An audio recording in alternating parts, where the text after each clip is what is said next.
Starting tonight's meeting, I would like to emphasize everyone to speak slowly into their microphones. All council members must ensure their cell phones are turned off or on silent and not on their desk. Tonight is Monday, April 6th. This is Committee of the Whole night for the Barberton City Council. Before we start our normal meeting, first we will have our committee meetings for this evening. The first one will be streets, sidewalks, and lighting with Mrs. Hager. Thank you, President Griffin. Street, sidewalk, and lighting meeting in council chambers this evening, April 6th at 6 p.m. All members of my committee are present, with myself as chair, Monty Harris as co-chair, and Emily Beck along with all other council members and guests as noted on my sheet. We have no request for legislation and no pending legislation. For miscellaneous discussion, how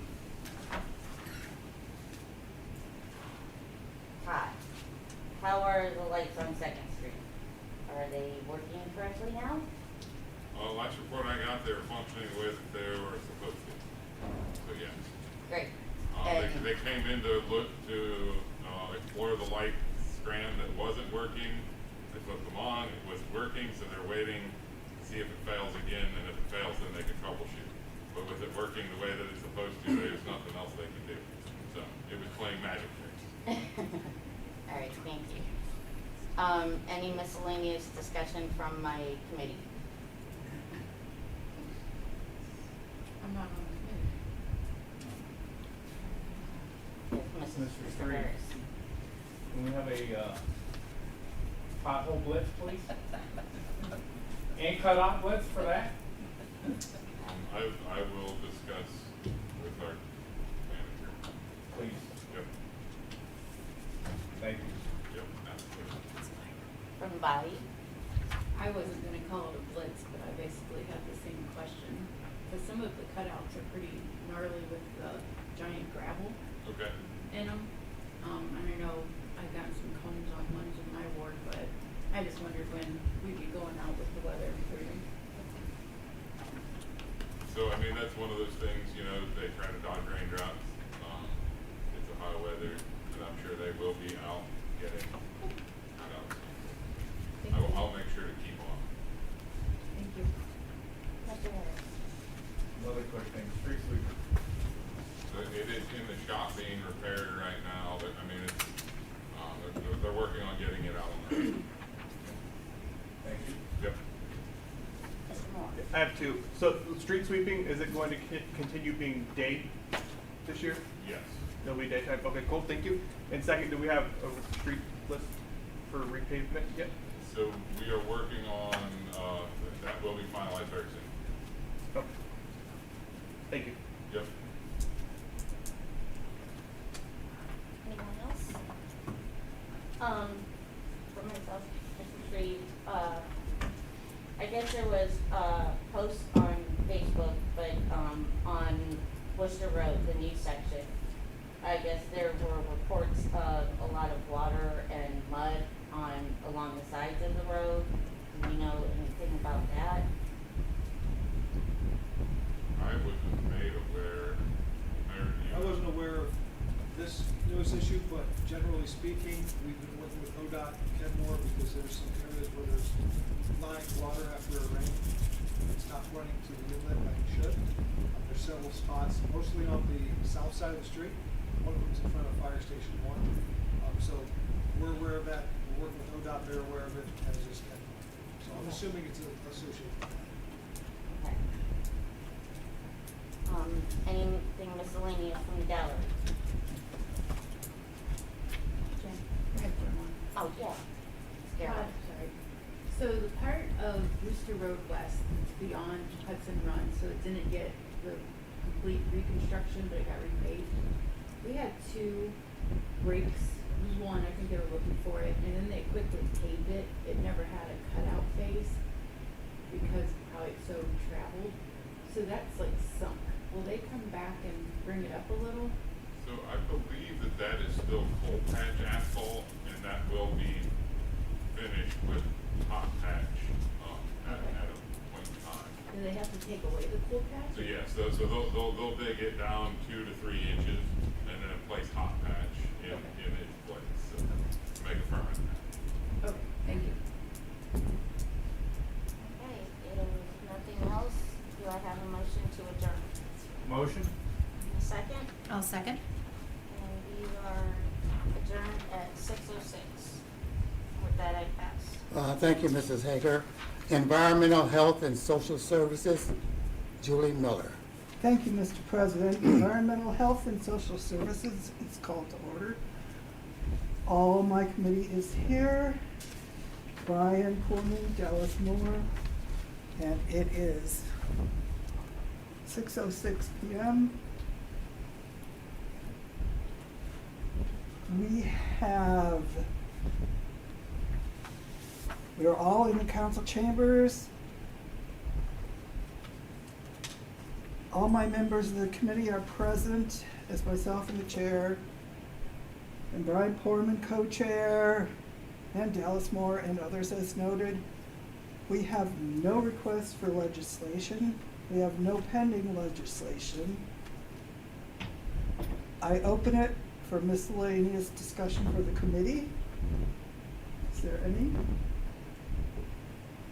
I open it for miscellaneous discussion from the council. Thank you, Mrs. Miller. I wanted to let residents and council know the reminder that the Mosquito Abatement District Tire Drive is this April 11th, 9 to 12 at Columbia Woods Park. And then I also wondered, do we know when the bulk pickup, I know the city usually posts one, and then I think there's a time period where we give residents an extra pickup or more pickup this time of year. Do you know anything about that? I am unaware of that. Doesn't mean it won't happen, but So we are still working on a date for the bulk drop-off. We don't have a special pickup by Kimball. You can put out extra every week. Yeah. So there isn't like a special day. We're still working on the date for the bulk drop-off. Okay. Kept trying to find it, and I was getting last year's dates, so that's why I figured it was coming up soon. Thank you. there's always hope. Any comments from the gallery? Still reopened. I don't know exactly when they will start spraying, but just to let everyone know, if you do not want your yard sprayed with the mosquito spray, you can call down to the abatement office and give them your address, and they will not spray your yard. I forget the exact yardage, but they will stop spraying so far before your yard and so far after your yard.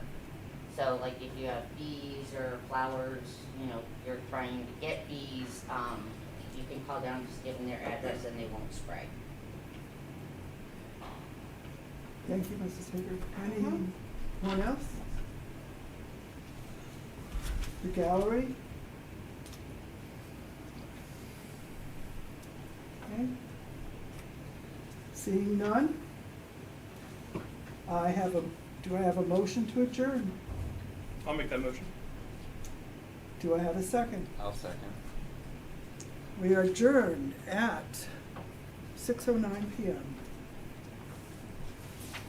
Thank you, Mr. Griffin. Thank you, Mrs. Miller. Planning, Annexation, and Codes, Mrs. Beck. Thank you, Mr. President. At this time, I'd like to call the Planning, Annexation, and Codes meeting to order. Today is Monday, April 6th at 6:10 p.m. All members of my committee are present, including myself as chairperson, Julie Miller as co-chair, and Chris Stoll as a member. All other council members are present, as well as guests noted on my sheet. This evening, we have one piece of legislation for consideration. A letter from Dallas Moore requesting legislation to reinstitute ordinance number 164-2023. Requester is asking for a strike-through on verbiage relating to growing and dispensing marijuana from this new legislation. And I'll read the letter. Could you please help draft legislation to reinstitute ordinance 164-2023, imposing a moratorium on zoning permits for used car lots, mini warehouses, limited indoor storage, new building dollar stores, and tobacco shops. Please strike through the verbiage relating to growing and dispensing marijuana from this new legislation. I will open it up to remarks from any remarks from my committee. And then go right ahead. I have a question as to whether we are, I've read it, but I don't understand quite. Are we striking through and getting rid of marijuana, or are we striking through and keeping marijuana? So since we redid the development code, our moratoriums, we have no moratoriums any longer. So this would be reinstating the ones that we had prior to. Okay. That was what 164-2023 did. So striking through the verbiage would then strike those from the moratorium. So we basically would be allowing the marijuana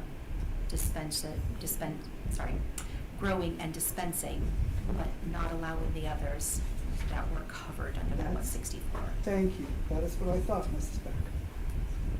Chris? Yeah, I was just gonna, so here's my understanding, you guys tell me if I'm wrong.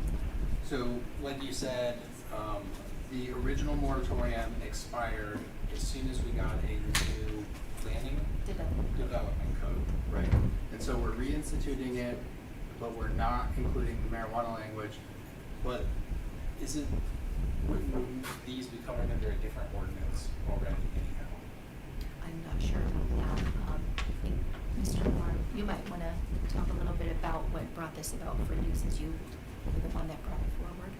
Yeah, it's from my understanding that when we passed the new development code, these ordinances technically expired because they were pertaining to the old code. So we would need to reinstitute them currently under this development code. I think that it's time for the city to allow the dispensing and cultivation of marijuana, so that's why I propose striking that out. I would also like to propose amending this on the floor if we can, to include vape shops, which are separate from,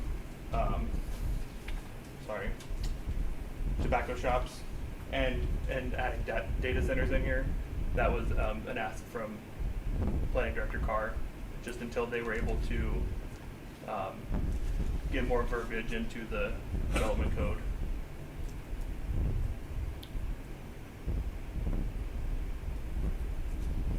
So we're adding it as something that we're adding a moratorium for, not striking through along with the marijuana usage, correct? I want to make sure I'm understanding. Adding the vape shops and data centers to the moratorium. Okay. Yes.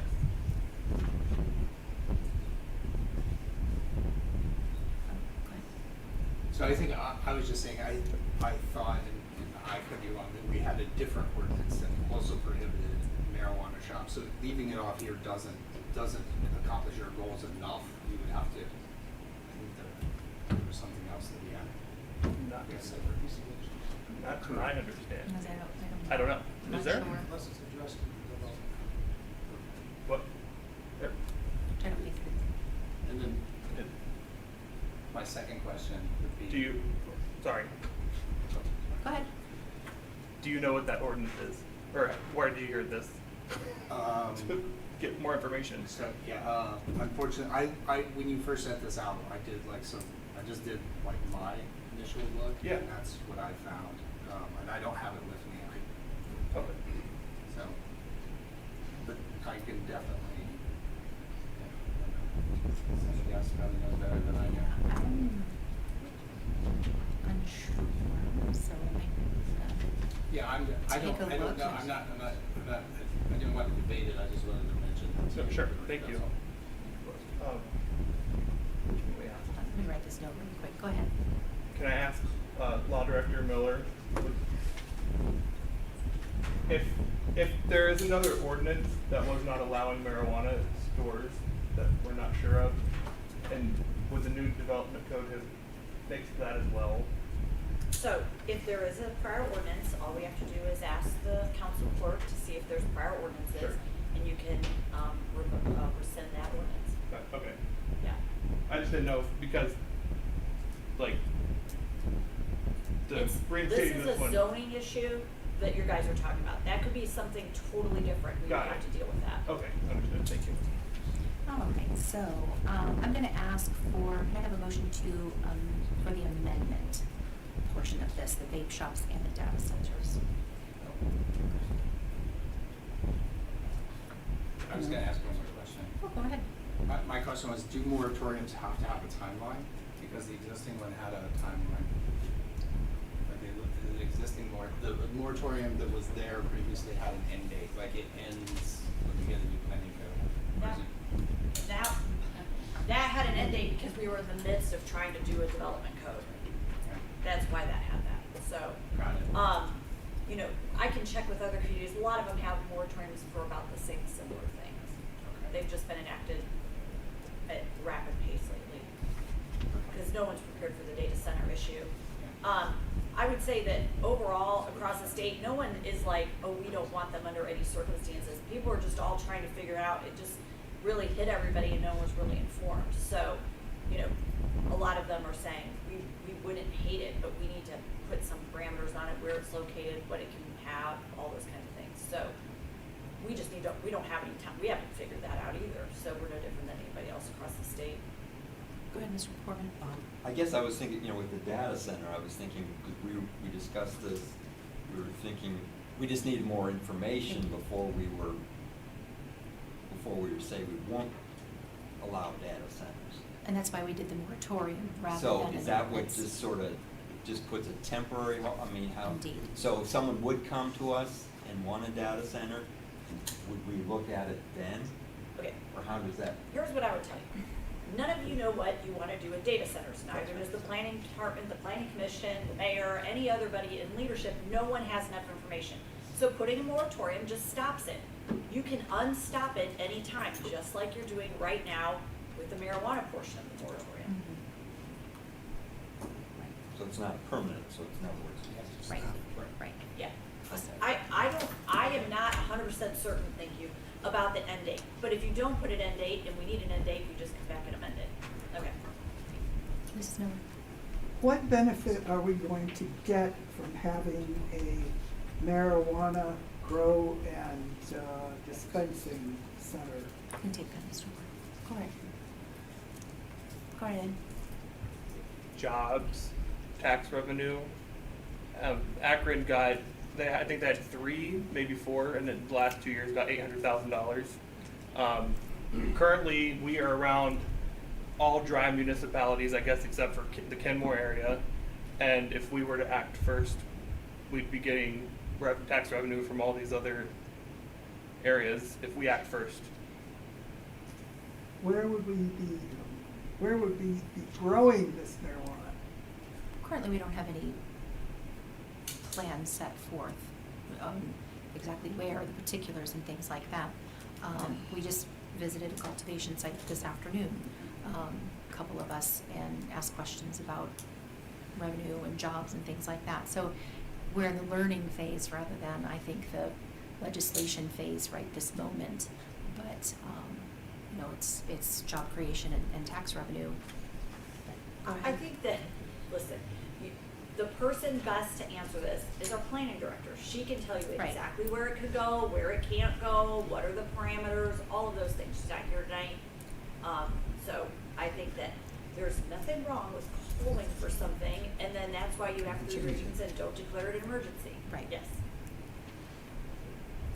I will say the new House bill that passed, I can't remember the number, said that they had to be 500 feet from schools, churches, and playgrounds.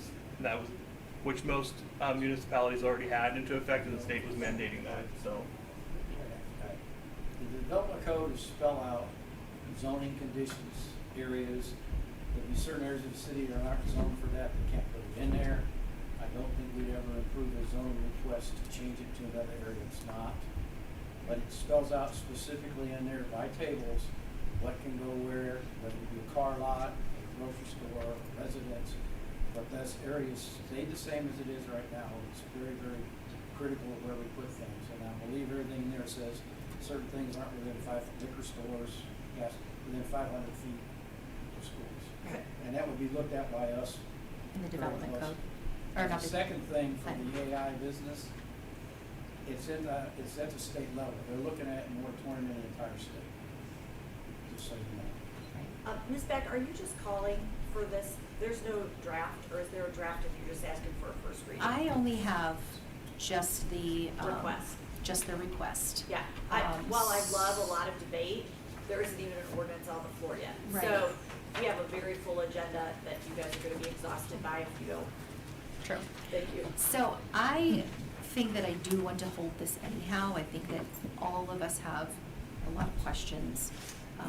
You know, if you saw, I checked my watch really quick to see how long this was going. I do think that there's a lot to learn here. I think that we need to learn before we legislate. So I am going to hold this until our next meeting, I think. I'll say that there are 2 municipalities around us that I've heard are gonna go for it, and we're on a ticking time bomb. If we need money, Yeah. Mayor, do we need money? Do we need tax revenue? Yeah. That's why I say we can't afford to wait. Okay. I know what you're That's saying. all I'll say. I understand what you're saying. This is it. If you call for it with 3 readings, non-emergency, that's a month and a half that you have to do a lot of work. That's a good amount of time. You can do whatever you want. I'm just suggesting that it's not next week, right? You're not gonna call No. for it and have it.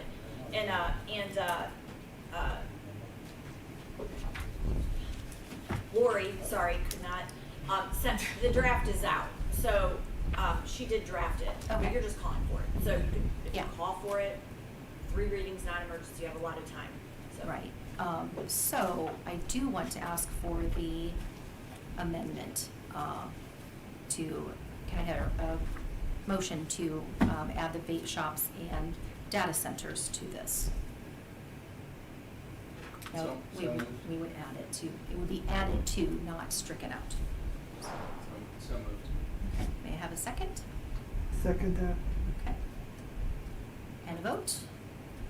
Aye. Alrighty, and then may I have a vote to call this out of committee and bring it into? I'll make a motion as to that. And may I have a second? Second. All right, all those in favor? Aye. Yes. Alrighty. So, we have no pending legislation, no appointments. Do we have miscellaneous discussion for this afternoon? I'll just open it up to our entire body right now. From the gallery, Mr. Shreve. Mr. Moore, the chapter in Barberton codified ordinances is chapter 876. And it's titled Medical Marijuana Cultivators, Processors, and Retail Dispensaries. Okay. Thank you. Thank you. Mr. Shreve. All right. Nothing else? May I have a motion to adjourn? Give you a motion to adjourn. Another and a second. Second. We are adjourned at 6:24.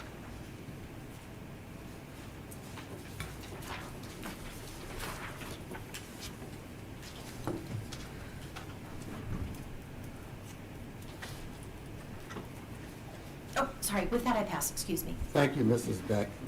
Special City Properties, Parks, and Recreation, Mr. Moore. Thank you, Mr. President. We'll call the City Properties, Parks, and Recreation Special Meeting to order at 6:24 p.m. It is April 6th.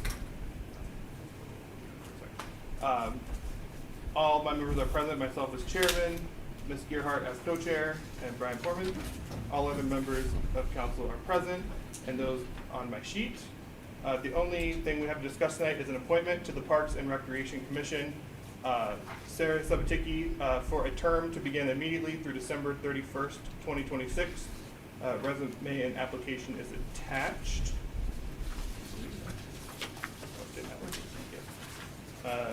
Everyone have a chance to review her application? Yes. Any questions, comments, concerns? My Just- committee or? Just thanks that she wanted to go for it, for her application. Absolutely. All right, with that, I will take a motion to placing her on the agenda or to call for your appointment next week. We'll go. I'll make that motion. Thank you. And second? I'll second. Awesome. All in favor? Aye. All right. And with that, I will take a motion to adjourn. I'll make that motion. Thank you. And a second? I will second.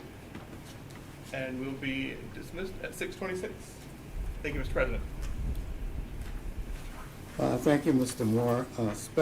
We have a special safety meeting tonight. Mr. Harris? Thank you, Mr. Griffin. I'd like to bring the Public Welfare, Safety, and Public Relations Special Committee meeting to order. It's April 6th, 6:27 p.m. We're here in council chambers.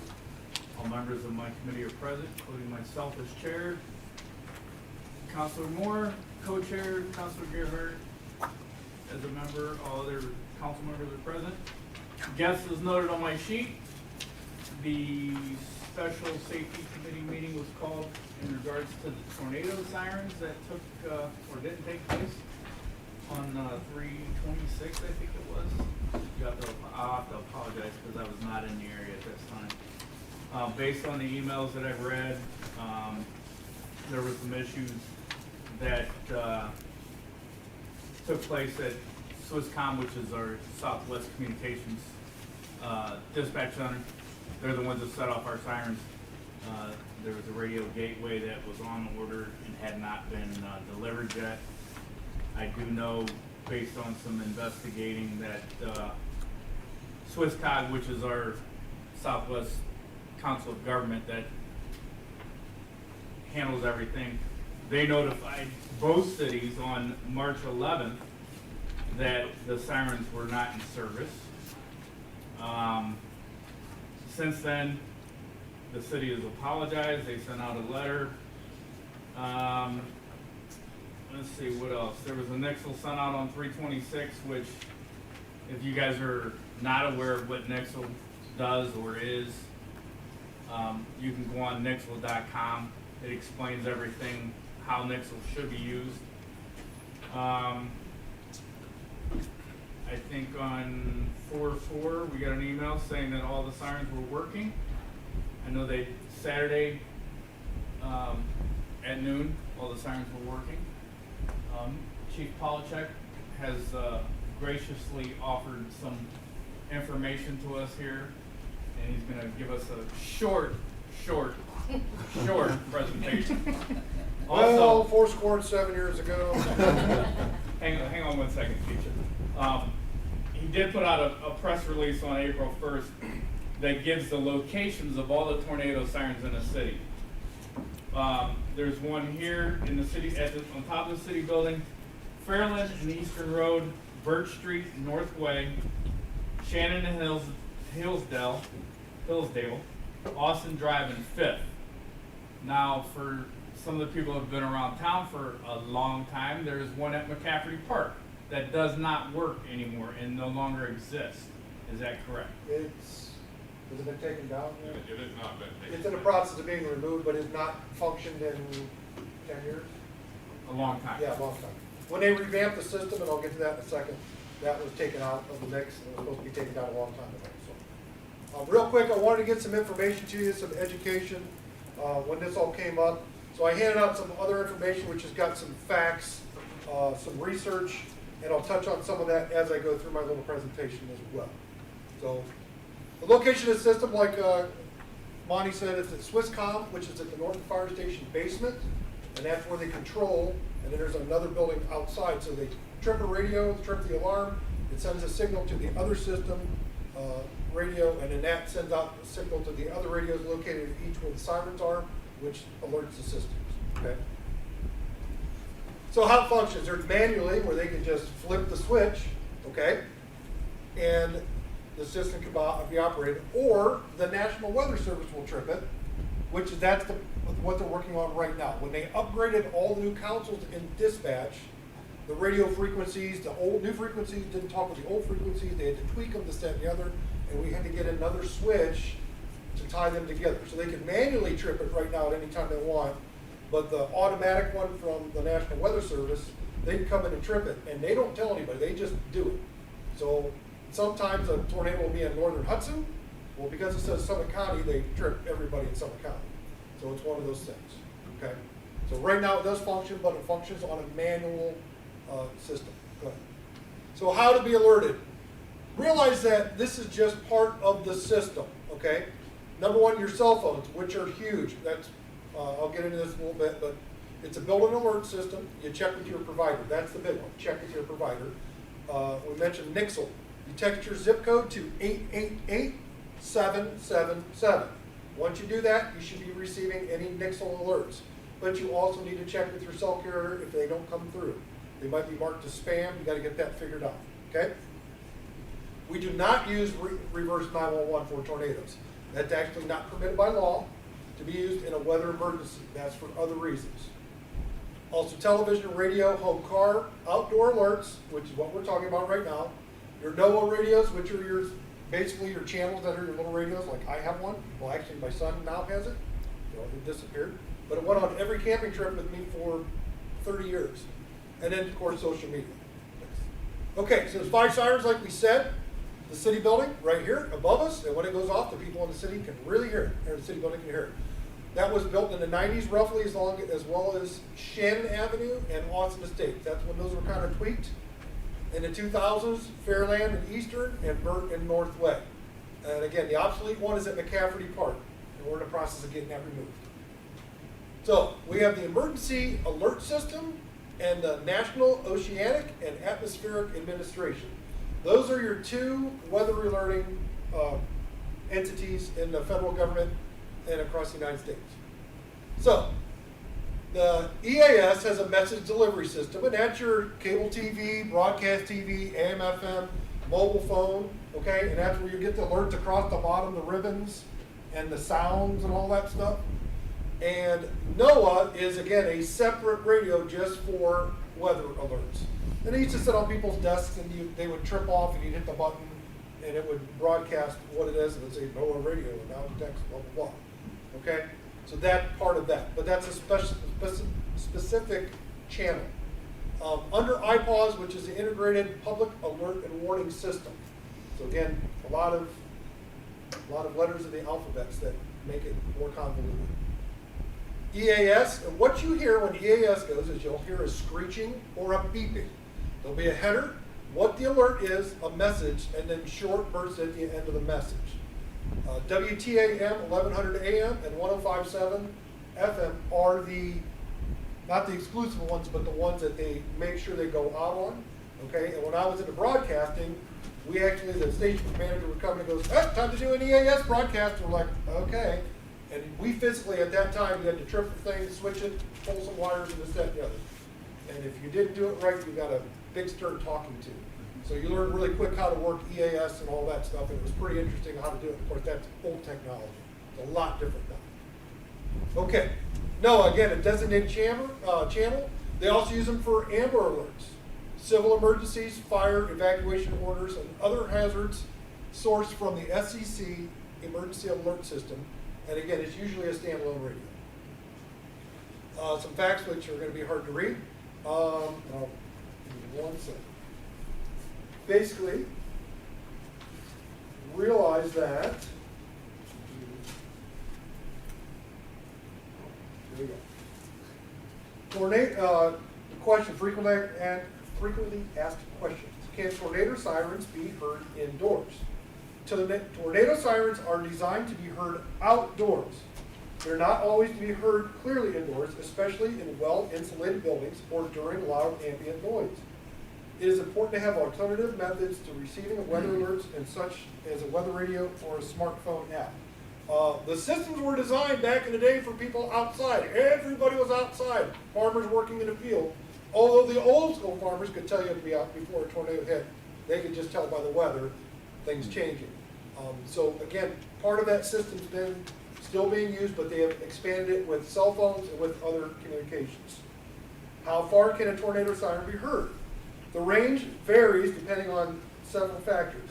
Weather, obviously, topography, like is it way up on a hill or are they down in a valley? And the design of the siren system. In ideal conditions, tornado sirens can be heard up to a few miles away. The next one, are tornado sirens only used for tornadoes? They're primarily used to warn of approaching tornadoes, but they can be activated for other severe weather events.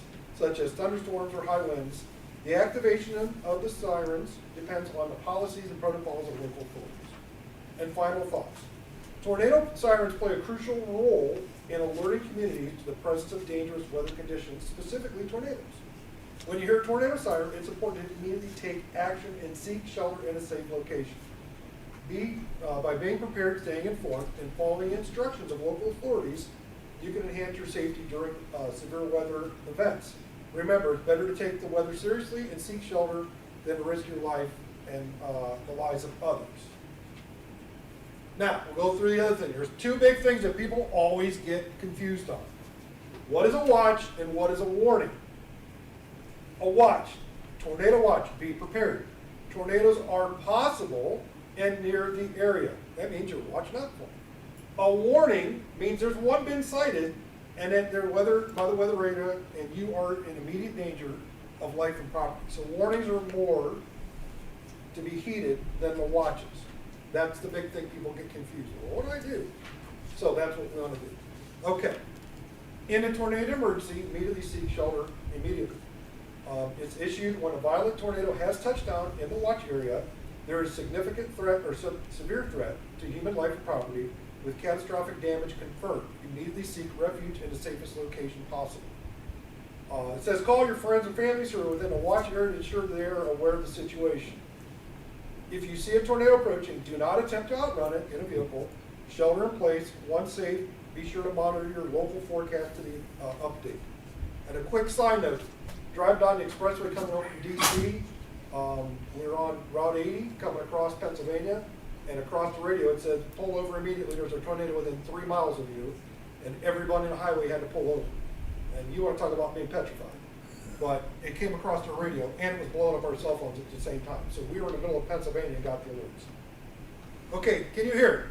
Did you know that tornado sirens are not meant to be heard indoors? Again, because they get this all the time. Why do you hear it in my house? Again, you think about houses that were built prior to 40 years ago, single pane windows, loose, when you put in the new upgraded windows and the new siding and all that stuff, and the houses are weather tight, you can't even hear street noise. If you can't hear the street noise, you're not going to hear the tornado sirens. Sirens are designed to alert people who are outside, not just inside. Siren alerting differences. A test is 15 to 30 seconds long. That's it. They usually start in spring, and we test Saturday at noon. In an emergency, minimum of 3 minutes. Minimum of 3 minutes. And they'll repeat it every 10 to 15 minutes to let people know that it's going on. Okay? And then some definitions. Safe location, pay attention to radios. Protect yourself, your head, neck, and arms. In a car, no safe option when caught in a tornado in a car, just slightly less dangerous ones. If it's visible far away and the traffic is light, drive out of its path, if you can, to right angles of the tornado. If you're in extreme winds, park the car as quickly and safely as possible out of traffic lanes. Stay in your car with your seatbelt on, put your head down below the windows, cover your head with your hands, a blanket or a coat. And if you can safely get noticeably lower than the level of the roadway, leave your car and lie in that area. Avoid seeking shelter under bridges. In fact, that was one of the tragedies that happened in the 70s. People were under a bridge and the bridge actually collapsed on top of them. Go ahead. Staying safe after. Save your cell phones for emergencies and use text messaging. That's a lot easier to communicate. Pay attention to the weather radio. Stay clear of fallen power lines or broken utility lines as well as large trees. That's a big reminder too. After the storm, realize that the trees might not have fallen. The branches might not have fallen. They might be hanging up there, so you got to be aware of that as well. Contact your healthcare provider if you're sick, and wear appropriate gear for cleanup. Thick-soled shoes, long pants, and work gloves. Because realize that when you're dealing with lots of water and flooding and situations like that, the bacteria and that stuff. And last but not least, you said that one? Okay. You said that one? Yep. That's. Oh, there you go. And questions? Okay. The system was tested on the 1st. I sent out my personnel to each siren personally. They all sat. I was at the Eastern Road one. and they radioed in when they did trip, and everything worked, so that's where we're at. Okay, Thank you, Chief. Appreciate Neil? that 5-minute presentation. was it fine? Thank you for doing all this. On the 26th, we probably would have never had the sirens go off. It didn't go above a watch, did it? I don't think so. Yeah. Yeah. And that's just it, they don't just do it for a watch, that's. It's for a and- warning. Yeah, and a lot of times the dispatch doesn't even know it's going off, if it's automatically tripped. Mhm. So that's the other caveat to the situation. So, always, I'm one of them weather guys, I go out and look at it. I took my kids when they were growing up, we were out in the weather. My wife was not that way, she's still not that way.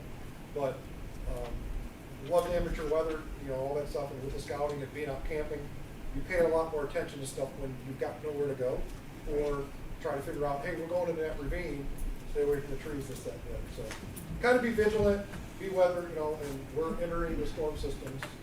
One other interesting thing, so Tornado Alley has a certain area of the state, okay?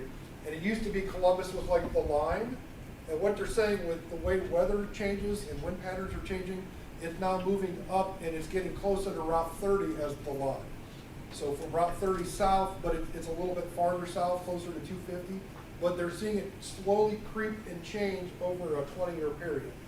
So they said probably within the next 50 years, we'll probably be in a tornado alley if possible.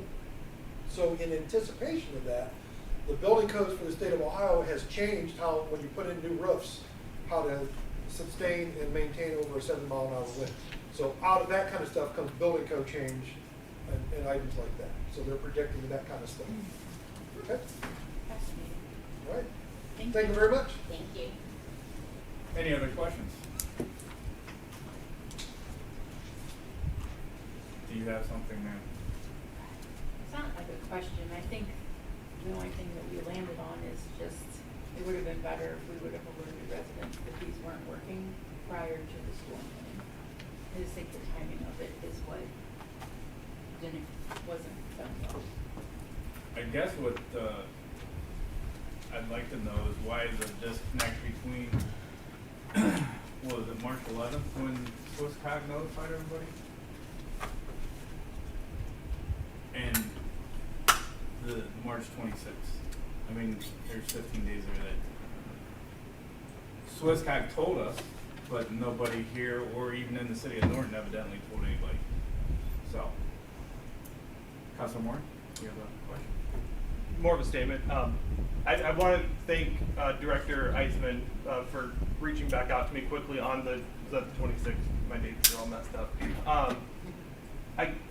I don't want to get into the blame game of who needed to know or who should have told what or whatever.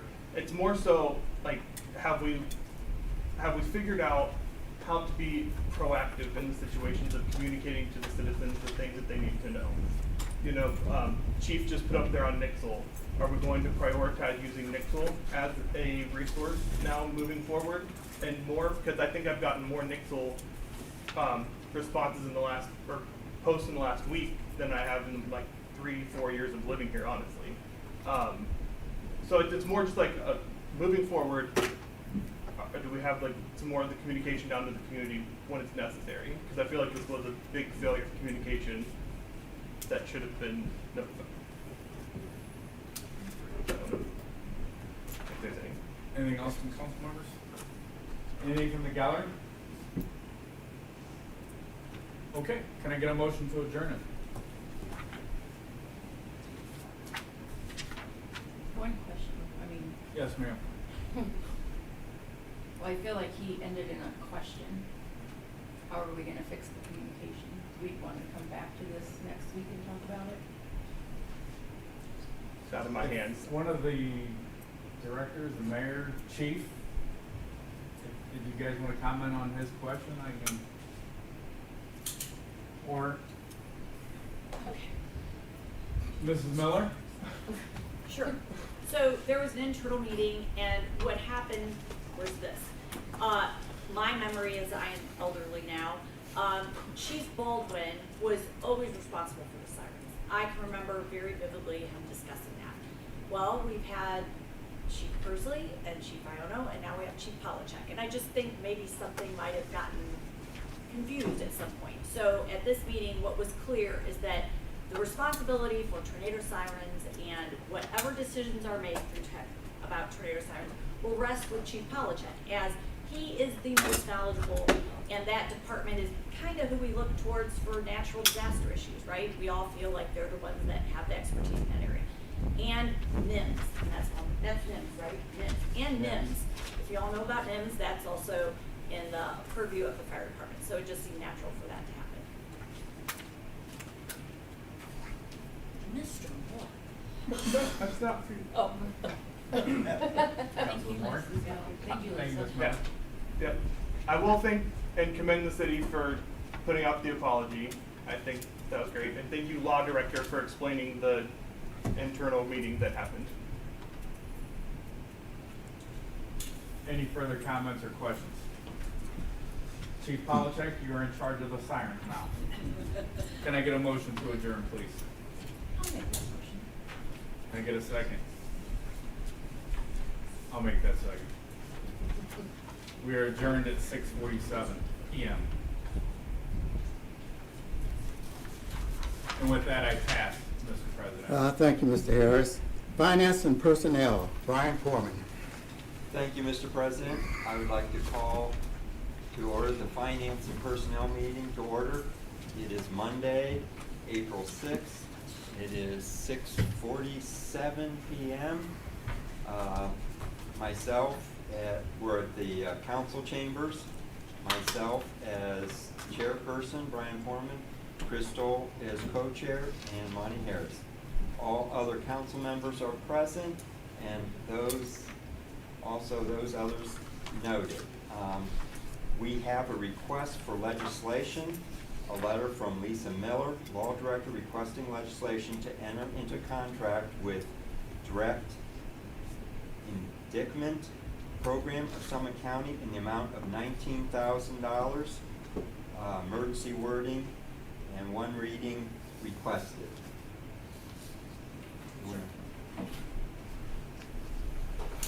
So you may or may not recall, over the time we've had the direct indictment program through Summit County. And recently, over the last year or so, there's been some changes. We reverted back to preliminary hearings in Barberton Municipal Court.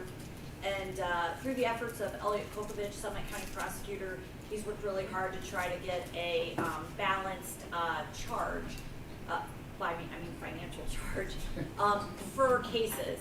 And we're excited to be back at, we started direct indictment in 1997, and we were out for just a short bit. We're excited to be back. So it's a cost savings for the city, we hope. It's a very strongly delineated amounts now than more, it used to be a little more nebulous, and now it's very firm and a very good way for us, for our office anyway, to track what our cost should be over time. Thank you. Thank you. Any other questions? Comment? Can I have a motion to call it out and place it on consent agenda? So moved. Do I have a second? Second. Thank you. And all those in favor? Aye. Thank you. And then we have a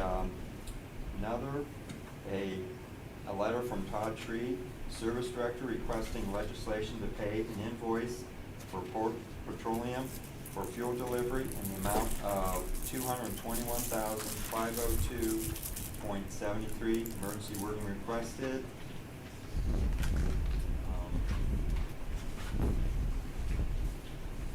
Any comments or questions? Gotta pay for the gas the city Yeah, people use. that's what can I have a motion and call out and put it on consent agenda? I'll make that motion.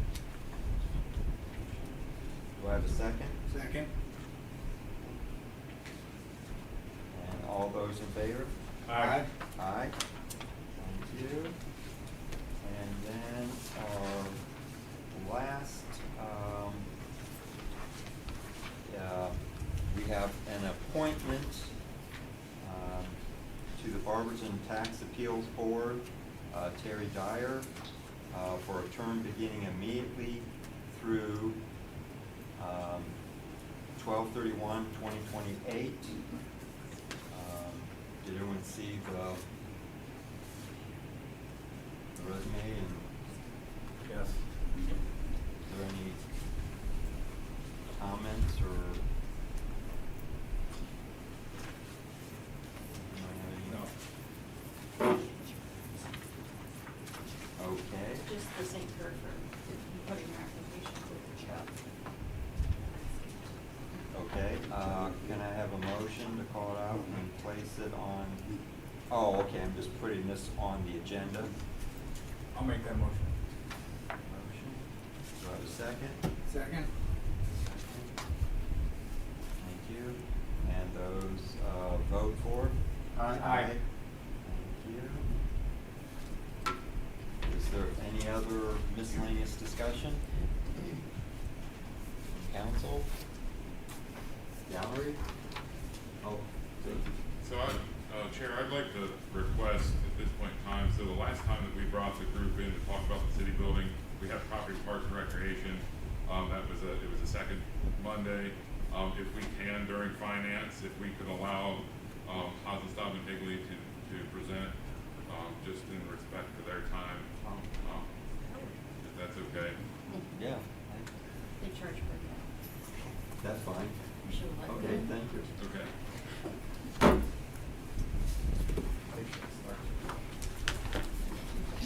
Yeah, well, so I'll take some of the blame for that, just because I didn't really look at the schedule and the calendar, and I just assumed that, property, parks, and recreation is always on the agenda. So I want to go ahead and, Jason, how would we want to start off with this tonight? If I remember correctly, and Brandon, correct me if I'm wrong, if you were gonna go, then I think Higley was gonna present, I was just gonna talk about the reconciliation, and I think Council Scott was gonna take it. Okay, so it sounds like I'm first, so it's a good thing I walked up here. I left my notes downstairs, so we're gonna just kind of go with it. But we've been working, the group with stakeholders. We have construction meetings on Mondays with the smaller groups, each building separately. Then we get together with stakeholders. Today we were sitting in here discussing carpet colors and all the exciting things. Let's make the building look pretty. I am more concerned with the budget than how it looks, but we have people that want things to look good and moving forward. But so with that, again, we've been working budget discussions, plan discussions. We have eliminated a lot of. We did a needs assessment. We looked at what do you want, what do you need. We're to the point now where I think we're down to where we've gotten rid of a lot of the wants, and we're down to this is what we need. We have to have in order to function to try to get within our budget. But I'm going to let these guys talk a little bit more about that. TJ Pasadine, he's the Corporate Director of Pre-Construction, Reconstruction. So really I lead the estimating efforts. I've been working hand in hand with Hazenstaub and their team to work on budgets for both buildings. Kind of just a brief overview. The numbers on the left were our initial estimate prior to sitting down with the design team and kind of reconciling through the narratives. We're working off a schematic set of drawings, which is probably about 25 to 30% complete. So there's a lot of assumptions being made. So we make sure that we go through and we align that with the design team to make sure that the design and the budget are moving in parallel. So there were actually 3 iterations of the estimate in between those 2 numbers. The first one was kind of just that alignment, and then to Todd's point of looking through the wants and the needs and making sure that we've kind of gone through value engineering next. What we really do after that is we go through what we call value engineering prospect, and that's really where we kind of go through and say, what kind of programming do we really need to make sure that we meet all the department's needs? And so we reduced some square footage to make sure that we've kind of eliminated additional doors, windows, walls, carpeting, and kind of save some space in the new 480 building for the future. We also did remove the exterior patio. We removed some some glass throughout the building, just because glass walls are more expensive than drywall partitions. Relocated the south elevation, or removed the south elevation entrance, the entrance vestibule and canopy. The existing curtain wall will remain, and then revise some of the finishes to make sure we still have durable finishes, but affordable finishes. Same in the Justice Center, that same finish note. We slightly reduced the size of the addition to make sure that it was economic. And then, we've gone through some ground improvement exercises because the soils conditions are not great where the masonry or the basins building was removed. So those are kind of some of the ideas and items that we've gone through to make sure that we're controlling the budget.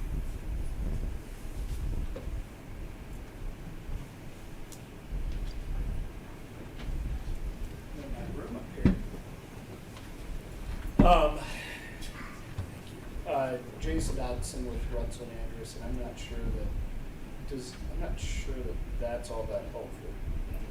Can't even I don't see know if it. everybody's got that in front of them. So this is what we call kind of our internal budget document. It's what we're tracking at the city. That's not only the construction costs, but really all of the costs related to the project. So if you look at that kind of box up at the very top, and we'll get you guys a paper copy of this as well. Those are kind of all the costs that we already have into the project. So acquiring the 480 building, some of the preliminary design and all of that. The green box then is primarily your construction costs are located there in the green, and those would be reflecting what you were just presented by Higley. Then down in the purple box are things like our soft costs, so things like design, furniture, fixtures, equipment, everything like that. And ultimately, if you were able to see it, I can tell you that the bottom line shows that originally the project budget was $29.2 million. That's what we came with last year when we brought the term sheet in with the foundation. And right now, we are at 30.7. So we're about a little bit more than at 1.5 over where we originally had planned to be on the project. That number, obviously you all can do the math, was about $6 million over with that initial set of numbers that we got back from Higley. And obviously the city's not going to be in a position to do a project that's going to be $6 million over budget. With this number here, we're right around 5% over where we had originally anticipated to be. I would tell you that at this point in the project, that's not out of the boundary of what we would expect to see. As TJ indicated, they're about 25–30% of design, so there's a lot of waggle in there in terms of where costs are going to ultimately come back.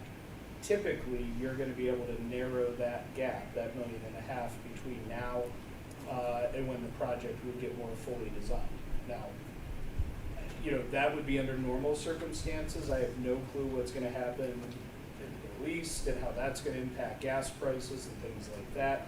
So, while I'm very comfortable standing here and telling you that I don't have discomfort now with the number being $1.5 million, in terms of how that'll end up for the project overall. Again, I think everybody's already starting to feel what's going on in terms of other sort of pricing pressures, and those pricing pressures we all feel at home ultimately can be reflected in the budget. So we're just going to need to keep an eye on those and continue to value engineer the project down to the level that we need it to be at. The one other piece that I'll tell you, and then I'll turn it over to the Hassenstadt folks, is the one number that we are not reflecting on here is we did get the $1 million from the federal earmark through Congresswoman Sykes' office that can be used for equipment, technology, security items within this building because the police department is located here. The reason we are not including that number is because we always knew going in at $1 million, and I think, and Mayor, you can correct me if I'm wrong, I think we initially asked for a little bit less than that, and then they asked us to increase that number a couple years ago. We knew that it would not be a dollar for dollar replacement. We knew we didn't have $1 million of police eligible items within our initial budget. And so I would tell you out of that million, we probably have what I would say is probably 300,000 to 500,000 in terms of true replacement costs that you could put against that 1.5. And then everything else is just gonna be additional technology and equipment that the police department's gonna be able to take advantage of. We will continue to hone that number down, but we only got the award notice, I think about a month ago at this point in time. And so as we identify what we are able to use, where that can go into the budget and offset costs, we'll do so. But we didn't want to include it. I'd rather be high than to include it and us find out later we've got to, we have to use it for a narrower set of items. So, that's kind of in our back pocket, if you will, in terms of an additional item to drive that 1.5 number down. Who wants to go first? Reagan, Eric? Eric's items are first, but I'll just come up here to be up here. Okay, so Eric's on first. All right, so Yes. Eric from Haas and Staub will present this building. He's managing the project here at the Justice Center. Good evening and thanks for your time tonight. This is just an update of the plans. Here's the site plan on the screen. It's probably the last sheet of your handout. We're maintaining the one-way access on 5th Street and adding a sidewalk. It's in red there. That's a brick stamped concrete sidewalk. We presented a very similar plan last month. This is somewhat different. There's a little bit more green space in front of the addition because we made the addition slightly small. The addition in this view is in pink, and the blue building is our existing site. So on the lowest level, a ground floor, it's, and then the first sheet of your handout is the police department with its storm shelters. The chief referred to earlier tonight, we're getting into storm regions. A storm shelter is required by the Ohio Building Code to withstand a tornado impact to the building. So for those of you who haven't seen this plan before, the area in yellow is where you come in at the public lobby and then ride the elevator up to your floor or take the stairs, which are straight ahead of you. Police department is a half flight down. The jail is not being touched in this project, and we're adding that two-bay sally port. It was 3 bays in the last presentation.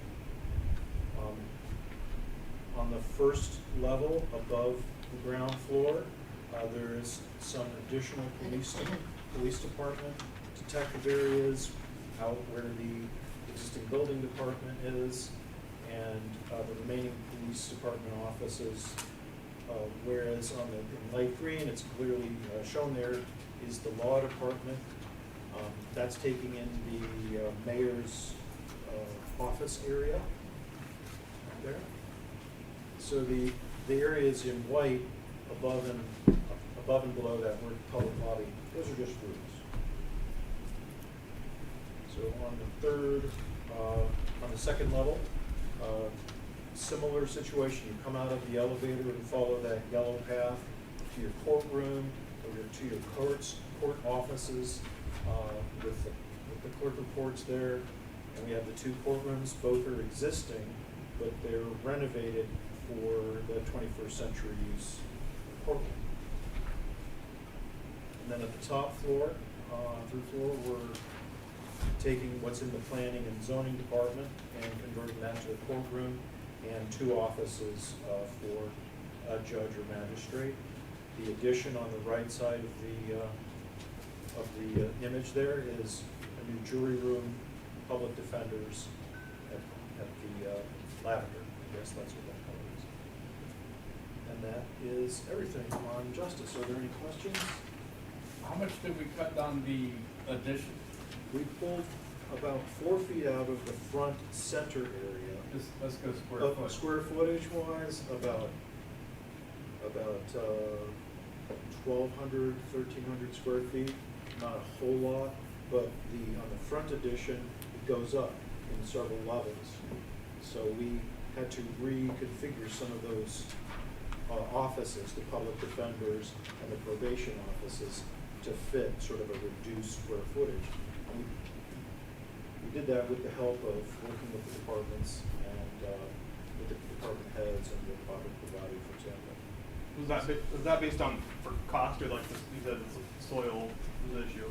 It was based more on cost. It does help us for soils as well to have a smaller footprint. Can you explain what's wrong with the soil that you can't build on it? We can build on it.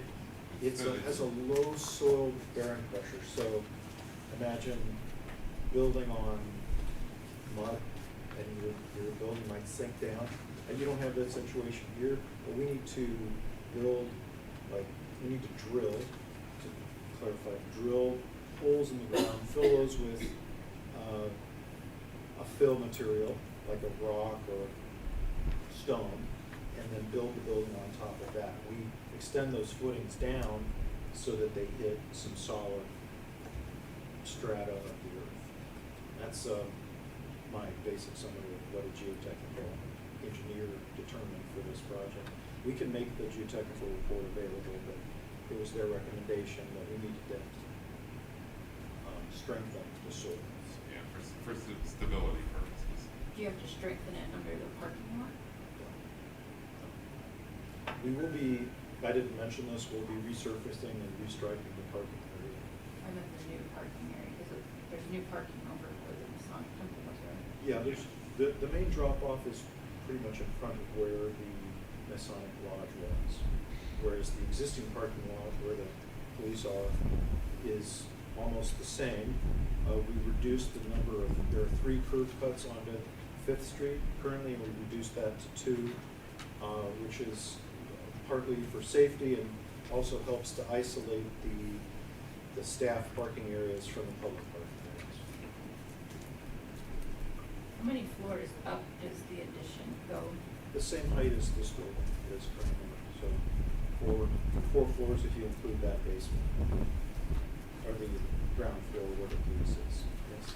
So, we talked a lot about the building, but one of the things that we talked about a lot while, kind of talking about this, even prior to voting for all kinds of things, was the police department not flooding anymore.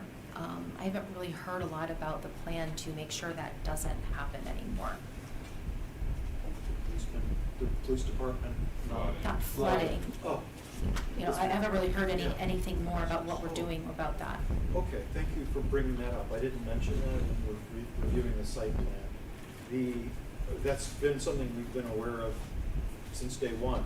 I think I was taken downstairs, and not only is there flooding currently, but there's also some sewage backup in some of the police department toilets. So we are replacing some of the storm system out in this area, like from right out back here where the biggest problem is.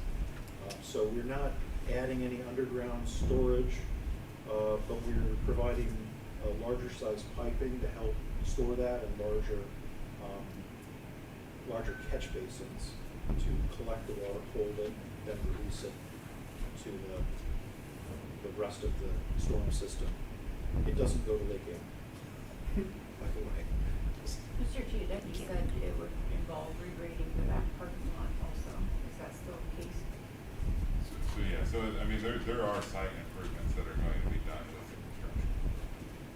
Include moving the water and directing it to the proper channels and carrying it. That's one of the main reasons we're doing all this. Yeah. Want to know about it. It's relatively flat back there, but we're getting water to the catch basins more quickly, because right around the building, the grades, the new paving will slope better to those drains. It won't be, it's kind of flat right now where the drains are. The same. department doors. Mr. Mark? I haven't heard that. So these pipes and catch basins, is this it's going to stop the flooding, or is this going to like mitigate some of the issue? If, I'm not an attorney, but my attorney would always say, he would never say the words, never say never, that we will fix everything. We're there to mitigate the flooding So problem. you gotta We're think- not gonna allow the, $20 million of improvements to your properties here to, get damaged. That's, So one of the problems is if you think about where the handicap parking is in the back and the rear entrance, that all slopes down towards the building. So that's where the solid court's gonna be sitting. So essentially, we're changing the grade by infilling most of the problem area, and everything is going to be higher now. So in order to get into the building, you're not walking down into the police station, you're walking into the backside of the building. You grade everything away from the building, so you're carrying all the water away instead of to. So I mean, at home, you wanna grade all of your property or your yard away from your house, which it makes sense, but that's not what's happening behind the building. We have that ramp that slopes all the way down. Yeah, we try to catch it in that one catch basin, but you know as well as I do, if we get enough rain, it's running over that and in the back door. And that's what's happened in the past. So by eliminating that, we're going to do our best to prevent it from happening. But like Eric said, never say never. I mean, is that the only problem area flooding's coming from? I believe that is Is that like determined? I would say the sole cause, minus the sanitary sewer in the back that causes some backup in the jail. That is usually assisted by a tenant staying in the jail that he likes flushing things. So they'll end up with some backup down there. Usually, as soon as we realize the sewer department comes, they clear it out and it floods. So that is really, it's one of those things that is circumstantial. there used to be buildings that were here where the parking lot is now. Those used to collect the water, and it would never make it to the ground. So we've designed it, taken the square foot area, and we're designing it to the maximum flooding that can happen in this area, down that on grade. I'm not gonna say we're protecting it from the 500-year flood. Sure. I don't think that's really reasonable, but. Any other questions for Eric before we move on to the city hall building? And if you have further questions, I'd be happy to answer them after you. All right, so this is Reagan Everhard with Hubspub, and she is managing the project over at 480 Tusk. Hello, everyone. Here we have the site plan for 480 Tusk for the new city hall. Updates to the site plan from where we presented it last time are now we are introducing the 6 ADA parking spots directly adjacent to the building, and then we're maximizing the remainder of the parking spots through some removal of some islands, but then also resurfacing and restriping existing parking. Moving here to the basement plan, we see some large white box storage spaces. So these are just large open rooms that are intended to be used for file storage. Building maintenance will also be located in the basement there on the right side. And then moving here to the first floor, so the community will enter through the angled wall there. That's the existing building entrance. They'll be welcomed by someone from the Parks Department in this existing 2-story entry lobby. To plan north there, we have billiards and fitness for active adults, as well as the Parks and Main Street departments. To the plan south there, then we have a multi-purpose room, which can seat around 100 people, including the tables and the chairs. That also features a warming kitchen, and then adjacent to that will be the service staff and restrooms for that first floor. Second floor, looking there then, north, we have council, so the large council room, a private large meeting room, and then council chambers featuring private office and then some hoteling areas for council members. In the middle there are restrooms to help to feed that second floor, and then Plan South, we have the utility department, IT, and planning and building departments. They have a shared conference room there in the center in the yellow. And on the third floor, Plan North, administration, so this is going to be the mayor's suite featuring the mayor's office and director offices. Break room will also be located on the third floor there, and then to the bottom right is the finance department. We had mentioned during the VE exercises, one of the things that we did was right-size the program, and with that we combined some departments, but also right-size those departments as far as the square footage. And with that, we were able to create this white box space for future use, which is around 3,300 square feet. And that concludes the city hall building. Any questions for Reagan? I have a question. Yeah. The council clerk's office will be on the second floor. Yes. It will not be me, I'm out.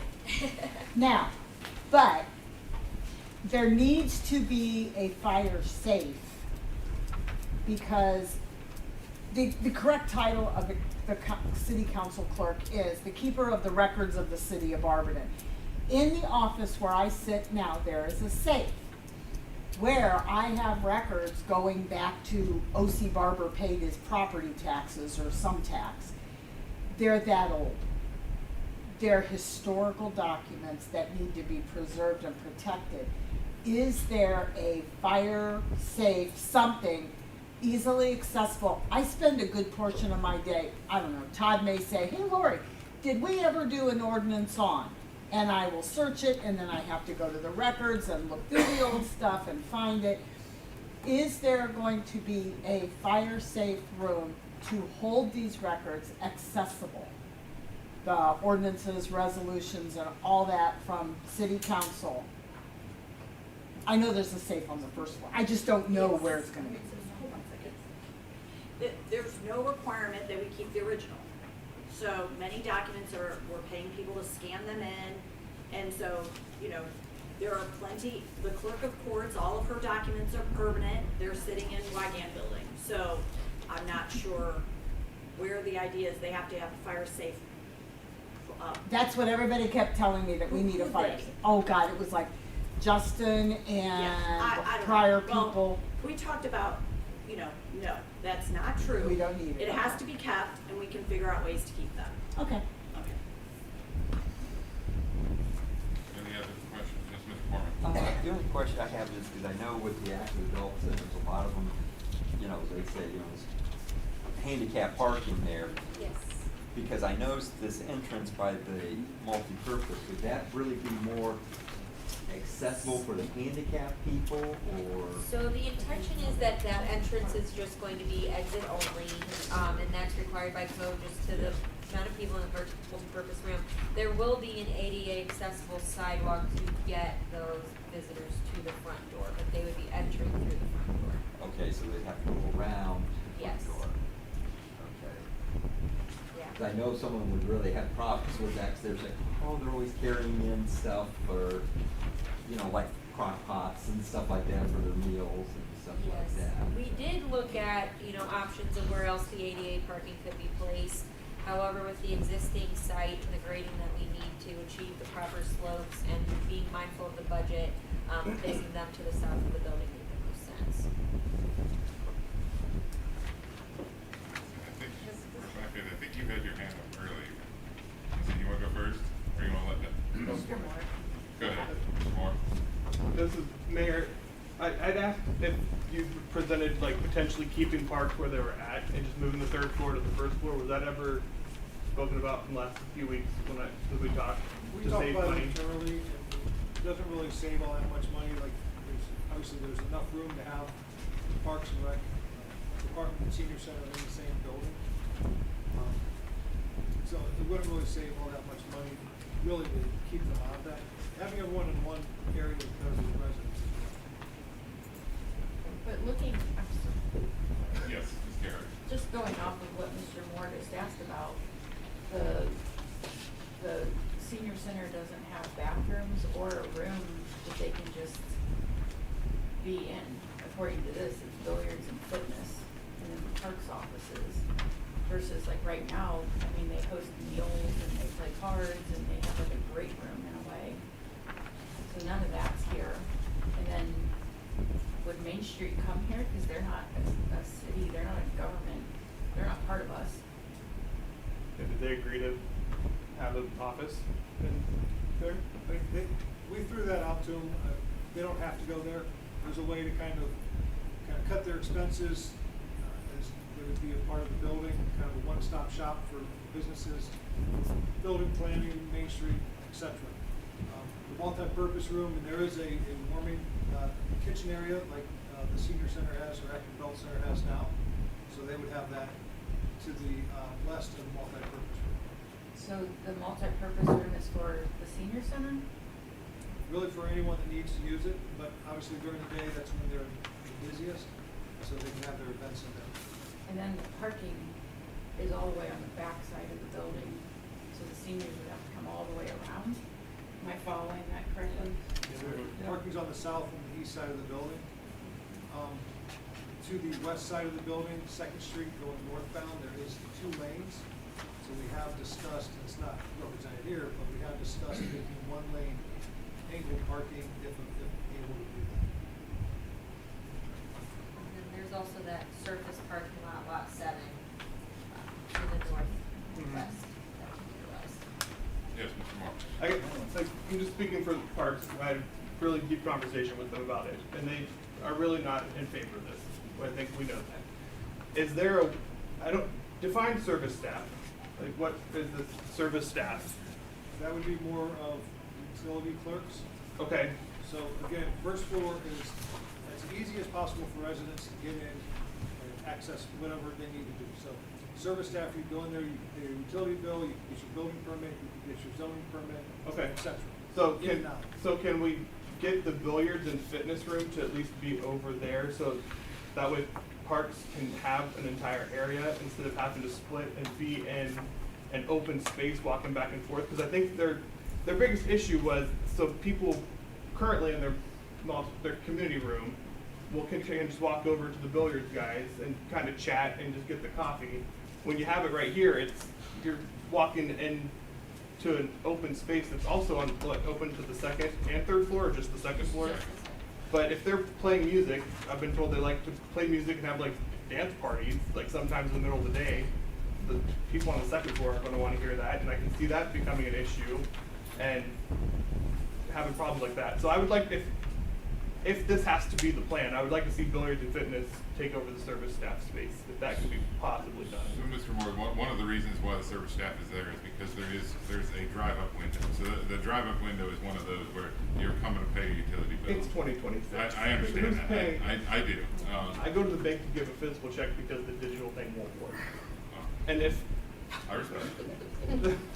I mean, I do can we think tear that down so we can have spacing out. extra parking space? Yes, And we Mr. might Harrison. not be pulling permits anymore.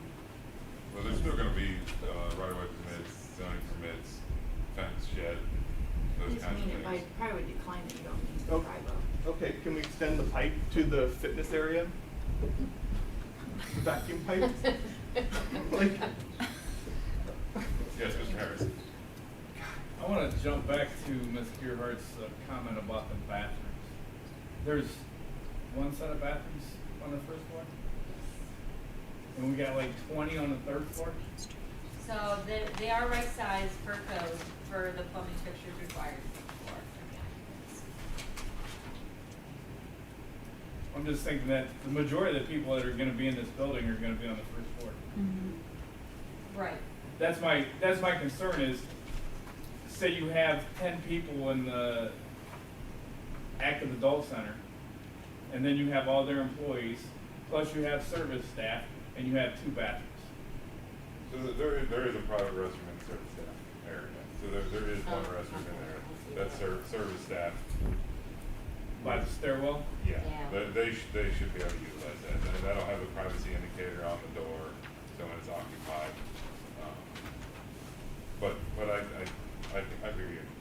I mean, my concerns are we're not gonna have enough bathrooms for the amount of people that would. But I mean, that is one of the exercises that the architects do, you know, I mean, there's a requirement per floor And it's a fixture requirement, because I mean, we discussed, you know, eliminating some bathrooms or moving some bathrooms, and they're like, oh, well, we have to make sure we have the right count.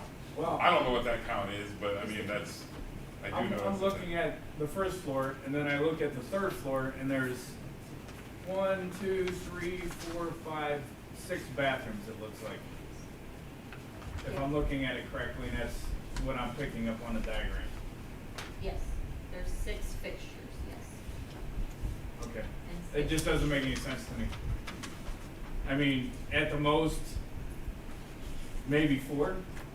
Well, we can always add, but then of course that means adding costs. But the Ohio Building Code does require a certain number of fixtures for the occupants as calculated by the square footage and the use associated. Do you know what that code is? Yeah, the Ohio Building Code in the plumbing section. What does that say? For- Do we know? Yeah, I mean, we ran those numbers in order to establish how many fixtures we needed. And we are at the minimum Makes required. sense. So, If it's an assembly use and there is a specific number of toilets required per 125 people, it's actually different, there's a different number for women versus men, because that was always an issue with buildings that were designed by men, they didn't put in women's bathrooms, and so, we met the numbers that are required. Now, we can provide that as a follow-up. It just Like doesn't, calculation. it just doesn't make sense to me that the majority of your people that are gonna be in this building are gonna be on the first floor. If you have active adult center, occupants, parks, your service staff, all that, and you have 6 bathrooms on the first floor compared to 2 for the public use, active adult center, and it just doesn't, I mean, common sense says you would provide at least another bathroom for that first floor. But who am I? Well, there's, if you look at it this way, there's actually 7 fixtures total. It's like saying there's 7 bathrooms down there on that ground, on that first floor. Because you've got urinals and toilets. So are you calling these little circles here the urinals? Each one is a bathroom, is a toilet, and there's one The urinal on urinal each is the side. thing that looks all smaller the than the toilet. circles might be the same city. Okay. Yeah, the darker images on that screen. Yes, Mr. Gerhart. Going with what Mr. Harris said though, you guys mentioned that that multi-purpose room holds 150 people. So wouldn't that increase your fixture number? Not technically, because when we look at assembly areas, the number of people per fixture is significantly higher than if you're looking at an office, for example. Because the thought is, even though you have that many people, they're not all needing to use the restroom at the same time. Yes, Ms. Miller. One thing that concerns me is that frequently and not always, senior citizens can be handicapped. I have a cane over here. And you're having them walk across the whole building to go to the restroom. On top of there not being enough fixtures on that floor. In the middle of the lobby, couldn't we go underneath the other fixtures that are 3rd floor? I don't know what's on 2nd floor there. Yes, restrooms. Why can't we put restrooms there? We can certainly look at adding them there. Because that would put more in and be on the same water pipes.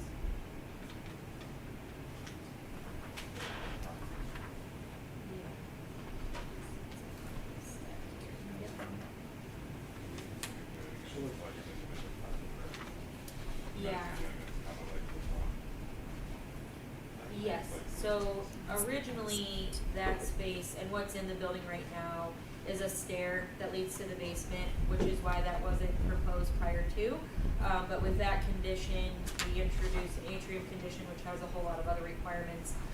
So we are infilling the floor right there, and we can certainly add some restrooms there with that in-floor. Thank you. Yes, Mr. Stoll. My question would just be, I know this is not this building, but how many restrooms does the existing senior center have? Is it, it has one restroom for each. Gender, There's and I think I there's think two. a family residence. I don't know. Just to sort of round this conversation. Yeah. Like, it would be interesting to know what we currently have. On our documents that are called the life safety plans, that's where we calculate the total number of fixtures that are required. And there's some tables here. I don't need to go into the detail of them, other than to say, what we do is we list the number of fixtures that are required by the number of occupants, and then how many are provided. So for lavatories, 10 are required and 21 are provided. That would This is be for total. This is total for all floors. levels. So I'm And saying, that's simply just because Okay. we have the individual restrooms on the second and fifth floor. So you would obviously need a sink with each of those buildings. But we have the Lake Anna plans with the existing senior center, so we can look at the quantity and the type of the existing restrooms, and we can duplicate that in this building, no problem. So you're saying that we currently only need 10 for the entire building based on the occupancy? Or is that per apologize. floor? Yeah. I'm sorry. So, if you think about it, you know, if you have what's called a gang restroom where you have multiple fixtures in it, you might have, 5 toilets, but you only need 2 restrooms, or 2 sinks, excuse me. Okay. So because we have individual restrooms, that's where there's a number difference, because we obviously need a sink with that toilet in those individual restrooms. Okay, so having 5 or 6 on the third floor is not mandated. It's not mandated to have individual restrooms. Where we come into a bit of, I guess where the plan has worked out to have individual restrooms is that the third floor is divided between public and private. So staff have access to, I think, 2 or 3 restrooms. Let me go here just so I can confirm that number. Yes, staff have access to 2 of those private restrooms. Public have access to 3 of them. And so it was difficult for us to provide gang restrooms that were then both public and private, because then we really have large restrooms on that floor. And the other thing that kind of skews the numbers up there is you have to think, so even though we're not finishing a white box space, that is still square footage that has to be counted towards the number of fixtures. Sure, but between the finance department, Jeremy has what, 4 or 5 people, and the administration, there's 6 of you? 5 of you? Jeremy will have 4 in offices, 2 in cubicles, and in administration, there's 4, 5 So in you- offices and 2 in reception. So yeah, I mean, Yeah, it's, and So you're all You're talking probably getting your own restroom. well, And the way that the code works, it's based off of square footage. It's not based on individual occupants. We can base it off individual occupants, but then we have to add signage that says maximum occupancy, X, Y, and Z, whatever you currently have, and then that, potentially can prohibit further growth. So Todd, yes, Ms. Garrett. my question's not gonna come out correctly, and I apologize. Was this meeting to just inform or to get input? Maybe we're going at this wrong, and you guys are all just here to tell us this is the done Well, I deal. mean, we're informing, but I mean, I think there's gotta be some intent too, because I mean, ultimately, it's not my building, it's not Mayor's building, it's Correct. not your building, it's the community's building. Correct. I mean, and you guys are the voice of the community. Correct. So I mean, I think that, if you have questions, we wanna get your answers. Because even a year ago, when the mayor did the meeting with the seniors, they didn't want this. And this still isn't anything that we were trying to, like Mr. Moore pointed out, agree with them on. So I know if they have to leave their building, we were trying to give them a space that they really wanted and could utilize. So that's why I'm just not sure if it was, this is more for us to give all this feedback, or you're just informing us. And I mean, we wanna inform you where we're at with the project, so this is where we are. I appreciate it. Yeah. Ms. Miller? Maybe if you can't add more then, maybe swap the Main Street built room and the restroom. I know it's a little bigger in the restroom, but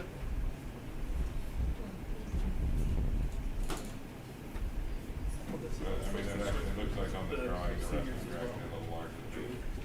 But I mean, the other thing that they can do too is, I mean, we can look at they're stating, we can look at the farthest point away from the restrooms in the senior center currently and see what the farthest point away from the restrooms is in this building. Because I mean, the senior center currently has restrooms, they're out front. I mean, they're up more in the office areas. Now, I mean, saying the billiards area is close, but if you go all the way in the back, you know, in the community room, I mean, you're still walking a distance to get there. But, so I mean, that's something that we could look at. Mr. Moore? Alright, I'll just say this, since I'm speaking for the community and the Parks Committee. One, they didn't want to move. Two, if they have to, I think the billiards and fitness needs to be off to the multi-purpose room, and that looks like that can be done, and done pretty easily. So I would like to see if that could be an ask That would work. If that can be done. It can be done. We didn't locate them there because there's no daylight in that staff service area, and staff service was next to, as Todd pointed out, the drive-through. So daylighting in a space is pretty important. Natural light, it makes you know where you are, what time of day it is, and so that's why they're located on that north side. I mean, it doesn't sound like the seniors are going to get what they want anyway, so the give and take at this point is, I don't know, you could put the hot room at the other end, it looks like. You don't need a window for that. I don't know. I'm not an architect. Dallas, excuse me, nobody's getting what they want, right? I need more room, the police need more room, I'm sure Chief Polachek would like a bigger fire station. The difference, I would say, is none of us are paying rent or services where we're at, right? And that was one of the impetus to move the senior center, right? We're paying for that. When we could put them, relocate them to an area that we own. That's the difference. Sure. And nobody is getting what they want, right? My staff is tucked into a very small portion. I'm totally fine with that because I know I'm not gonna get what I want, ever, right? Sure. Neither are the police, neither is Jeremy, none of us. Yeah. So, you know, it's all about compromise. I get that, but there's also was a 99-year lease, right, for that land at the Y. Sure. There's Right. not been anything discussed about what's happening with that land, if the Y going to buy that land, what's happening with that space now. So are we Well, gonna be out that I know that space? we have about, what, $40,000 a year in maintenance costs there, right?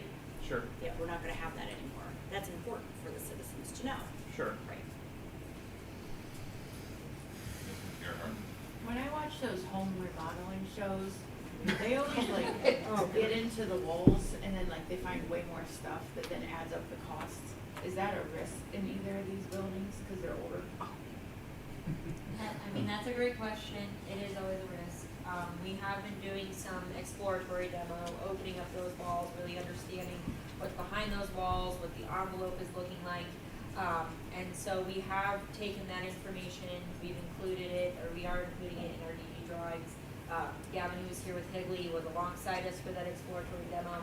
There's also contingencies included in the estimate to help cover some of those items that are unforeseen conditions and help alleviate that. But yes, I mean, there is always a risk when you're working with an existing building. Yes, Mr. Moore? When was the last time that building was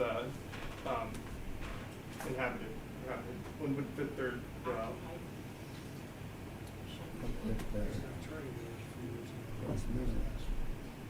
I mean, there was an office that was in the lowest level that was occupied as early as 5 years ago, probably.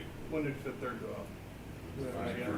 First Marriott. First Marriott, I'm First sorry. Marriott. My bad. It's been a while. I don't recall. Yes, Ms. Beck? So I've been sitting here staring at this thing for quite a while, just kind of being quiet and listening to everybody. This is almost an entire floor where the active adult center and Parks and Rec are kind of shoved into kind of a small area. I think that there is definitely a good compromise to be had. I don't think anyone has spoken to Mr. Patterson or Tammy or anybody and said, you know, how are you best using your small spot? You know, we are offering you this large multi-purpose room, the billiards, the parks, you know, their office space here. I think that it's worth a conversation to have with these people to say, you know, what could you do with all of this? You know, I know that they are competing with the YMCA right now. You know, actually told me that this morning. So taking them to this building where they no longer have to, you know, hello, do you know that I'm over here going to the YMCA? You could come over here, it's cheaper. You know, there's an opportunity here, but I think nobody's really talking to each other. You know, this giant multi-purpose room, I remember how big that is. It's been a minute since we've been in there, but I think we're kind of squabbling over things that the people that know best are not even in this room. The people that are in it every single day. I think we need to talk to them. They're not here right now. So I don't know best.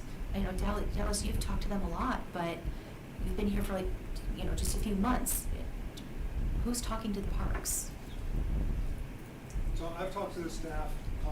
On 2 occasions, I've met with the active adult members, once at the current facility and once at 480. Once the majority of them got to walk around the ground floor, because if you're in the lobby, it looks very small. But once you go back and see how deep the offices are, knowing that all that can be demoed out, right? They felt a little more comfortable about it. The square footage is about the same as what they have now. And the Parks Department is invited to our meetings to talk about this. Yeah, I would add to that I had 2 meetings with the parks staff over the course of 2024 when we were developing some schematic plans, and we took into account the number of billiard tables they wanted to use, the type of fitness equipment they wanted to use, and then the multi-purpose room, the type of classes and dances that they have in there were discussed. We show what we show here because we're fitting those program elements into an existing building, and we kind of have to make it work. The entry lobby, that large lavender area, isn't dead space. It's kind of part of the building, and adult and senior activities happen out there just as much as they would happen within the rooms that are designated for them. So they're really getting about 60% of that ground floor. Yes, that's right. I see 2, 3, you know, what is this on the right side behind? Is this like closet space, like a little washroom over here? And then on the right side by the warming kitchen, is this like a little free space? These 2 rooms? To the north. Above the warming kitchen would be a storage room, so they could use it as a pantry, storage for other materials. And then to the right of the multi-purpose room where there's those double doors and that long bar in the middle, that would be for table, chair storage, if they wanted to open up that room for dances and as Eric had said, clear the floor. Yeah. And then below that would be a janitor's closet, so they have a mop sink, to be able to clean the space directly. Yeah. Yes, Mr. Stoll. A comment and then a question. I just want to remind people when we were talking about some of our concerns about the Parks Commission and the parks. I think one of the themes that came back was it would be nice if they were closer to the rest of the city. So to make sure that they feel like they're involved and maybe reduce some of the troubles we have. So just want to remind people that was one of the things we talked about at that time. The question that I have is, through this work, do these buildings, like I don't know much about like LEED certified or energy efficiency, but how does that sort of thinking play into the Justice Center as well as the new City Hall? Well, the greenest building is one that's already built, right? So a lot better than new construction.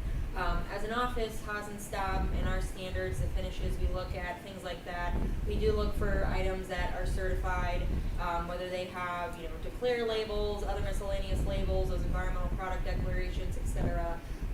We do have a system where we can look at the building envelope. That really comes into play when we're talking about new construction and we have control over the orientation of the building. With this though, certainly looking at the roof, making sure 1, we're meeting the energy code, but 2, what does that look like from a sustainability standpoint? But ultimately then 2, especially for City Hall, given that we're having new rooftop units, the efficiency with those units, is there redundancy in them? Is there, the ability to circulate that air instead of just constantly pulling in that fresh outside air and using the energy to heat or cool it? So as an office, we already have those in place, but that's also something that's near and dear to my heart. So I try to make sure that every project, regardless of what the budget is, we're really paying attention to that with what we're specifying, but also making sure that it's durable and affordable for the owner.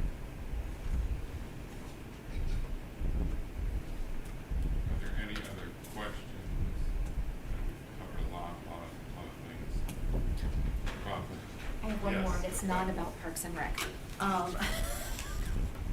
So the white box space, so I know we're currently in this building and the Wygan building and everywhere we have things squirreled away, we're kind of getting rid of so we can move things out. How soon are you guys starting on this white box area so we can basically clear out the Wygan and So white box storage in the basement, construction is slated to start on this building in early February of 2027. So I'm not sure with, staging and things like that, how soon you'd be able to actually start moving your stuff over given the construction activities, but I think that's certainly. Yeah, I mean, as Greg had said, our intent is to start on that building in February. It'll go about 8 months from a construction standpoint, to the point where we can start moving people in that building. It's important to start on that building first because there's staff that we need to get out of here to start this renovation too. And that's gonna help from a phasing standpoint. So there's about a 2-month overlap with the other project and this project, and that really being an addition, because we can work out there and not really being in anybody's way. We still have to be conscious of the noise. So we're maximizing that schedule on that. So overall, you're looking at about 16-month start to finish from a project standpoint. thank you. Yes, Ms. Garrett. Mr. Flaker, do you have any concerns about being over budget, and have we gone for bonds yet? No, we have not went out for bonds yet. We won't go out for bonds until probably later on this year. We're gonna, once we can get a better timeline of construction and everything, it will develop a better plan for the financing of this, because there may make sense to issue notes temporarily for this before issuing money. So I'm not really too concerned. I mean, I've never been a part of these big projects, so I do contact the municipal advisor the city retains. He's not too concerned, as Jason Dawson alluded to. He's not super concerned. I'm going to take advice from people that have been on these big projects. Yeah, it's over budget right now. Do I like that? No, of course, no one likes that. But it's the nature of the beast. So we'll continue to look at it, try to get it to where the city can, where it makes sense. The city can afford. Thank you. Ms. Stein. The other white box area on the 3rd floor, it's kind of like a little free space. Are we planning on leasing that to somebody, or is that overflow, or? We haven't discussed that in any detail. There is no discussion. That was a way to value engineer and reduce the costs, to work on getting this. Yes, Ms. Garrett. Going off of what Mrs. Beck just asked, though, I do think there had been talks about having some like office spaces or satellite offices for the county and stuff like that. Is that still something that could happen, and we could put it on the 3rd floor or on the 1st floor? So I mean, as far as any type of unplanned changes, I mean, the only available space that we don't have programming for is on that 3rd floor right now. Or the basement. We're right not trying to get anybody to rent in there then, right? Again, we use that space as a way to value engineer. We have not discussed any plans for that space. Any other questions? I'd say we can move on. I'd say if you go back one slide, Gavin stepped up here. Gavin plays with Higley to kind of discuss a little bit about the schedule. Yeah, so good evening, everybody. Gavin Smith with Healy Construction. As mentioned earlier in some of the conversation and not on the slide, they mentioned that schematic design phase, right? So that's the first phase of a major project like this. We finished that a couple of weeks ago and been doing that estimate reconciliation as TJ talked about. So those dollars are based on that SD phase. Right now, we're in that design development phase, or that second phase of a project. And from a design standpoint, the intent is to finish that early to mid-May, What that'll do is they'll initiate another estimate process that TJ and his group and I will go through. Following that, we will go into the construction phase of the project, and you see that GMP issuance. So that GMP is gross maximum price. So that's when we'll get final documents from the design professionals, we'll bid the project out, and we'll actually put together our GMP, or our final price proposal to the city.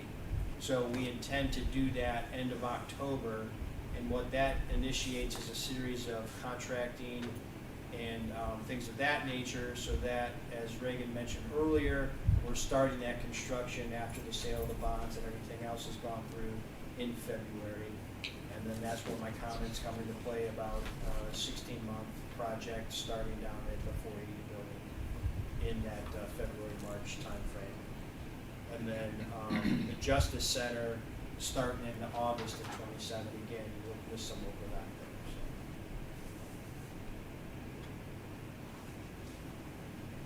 Any questions on that slide?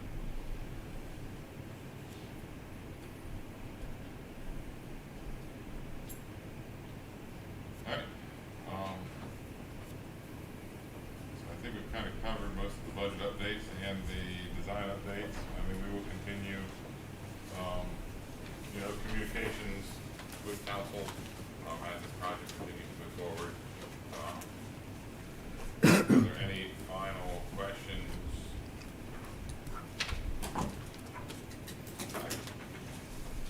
Thank you, Chair, for allowing us to present fair finance. Yep.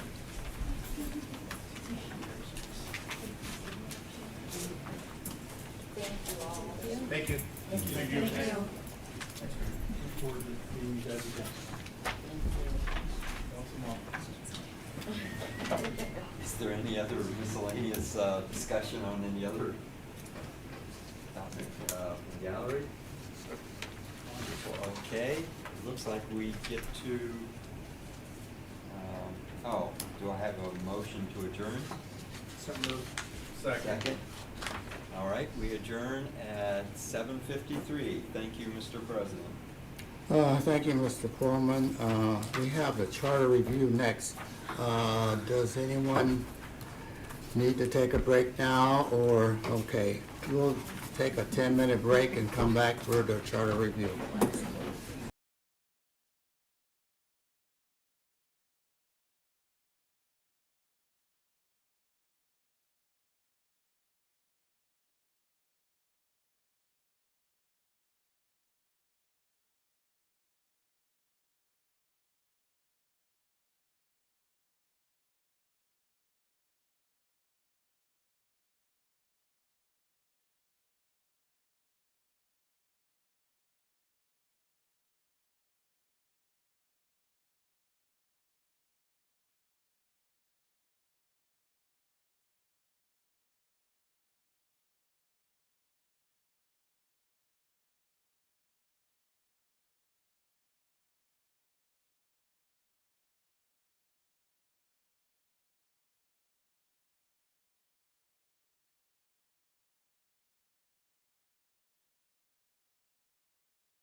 Yes, we are ready.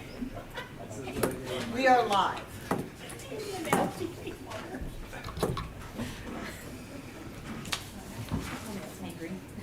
Charter review. We are live. The time is 8:07. First off, we're gonna have a charter review committee meeting.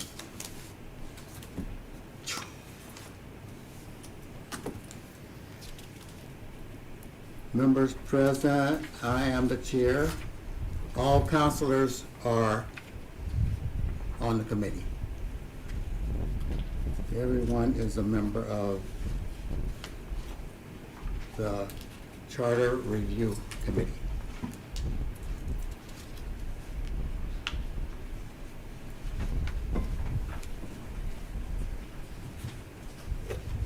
Any questions about that?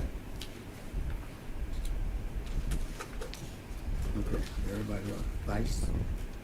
I'm sorry, what was that, sir? You're the vice president of council, so in my absence, you would be the presiding officer of the charter review.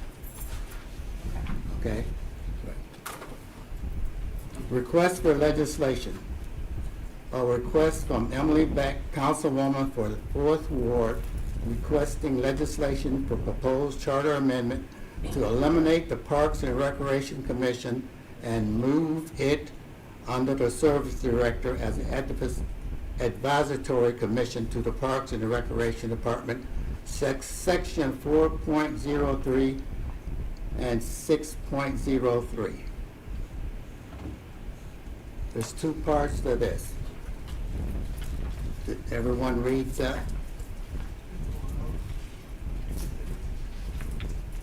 It's in the request.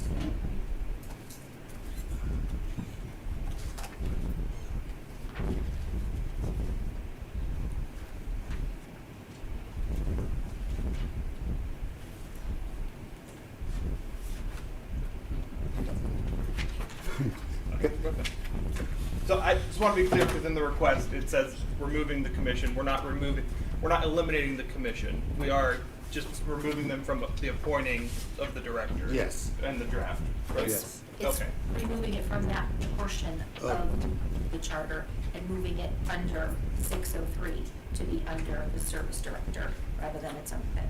The appointing authority.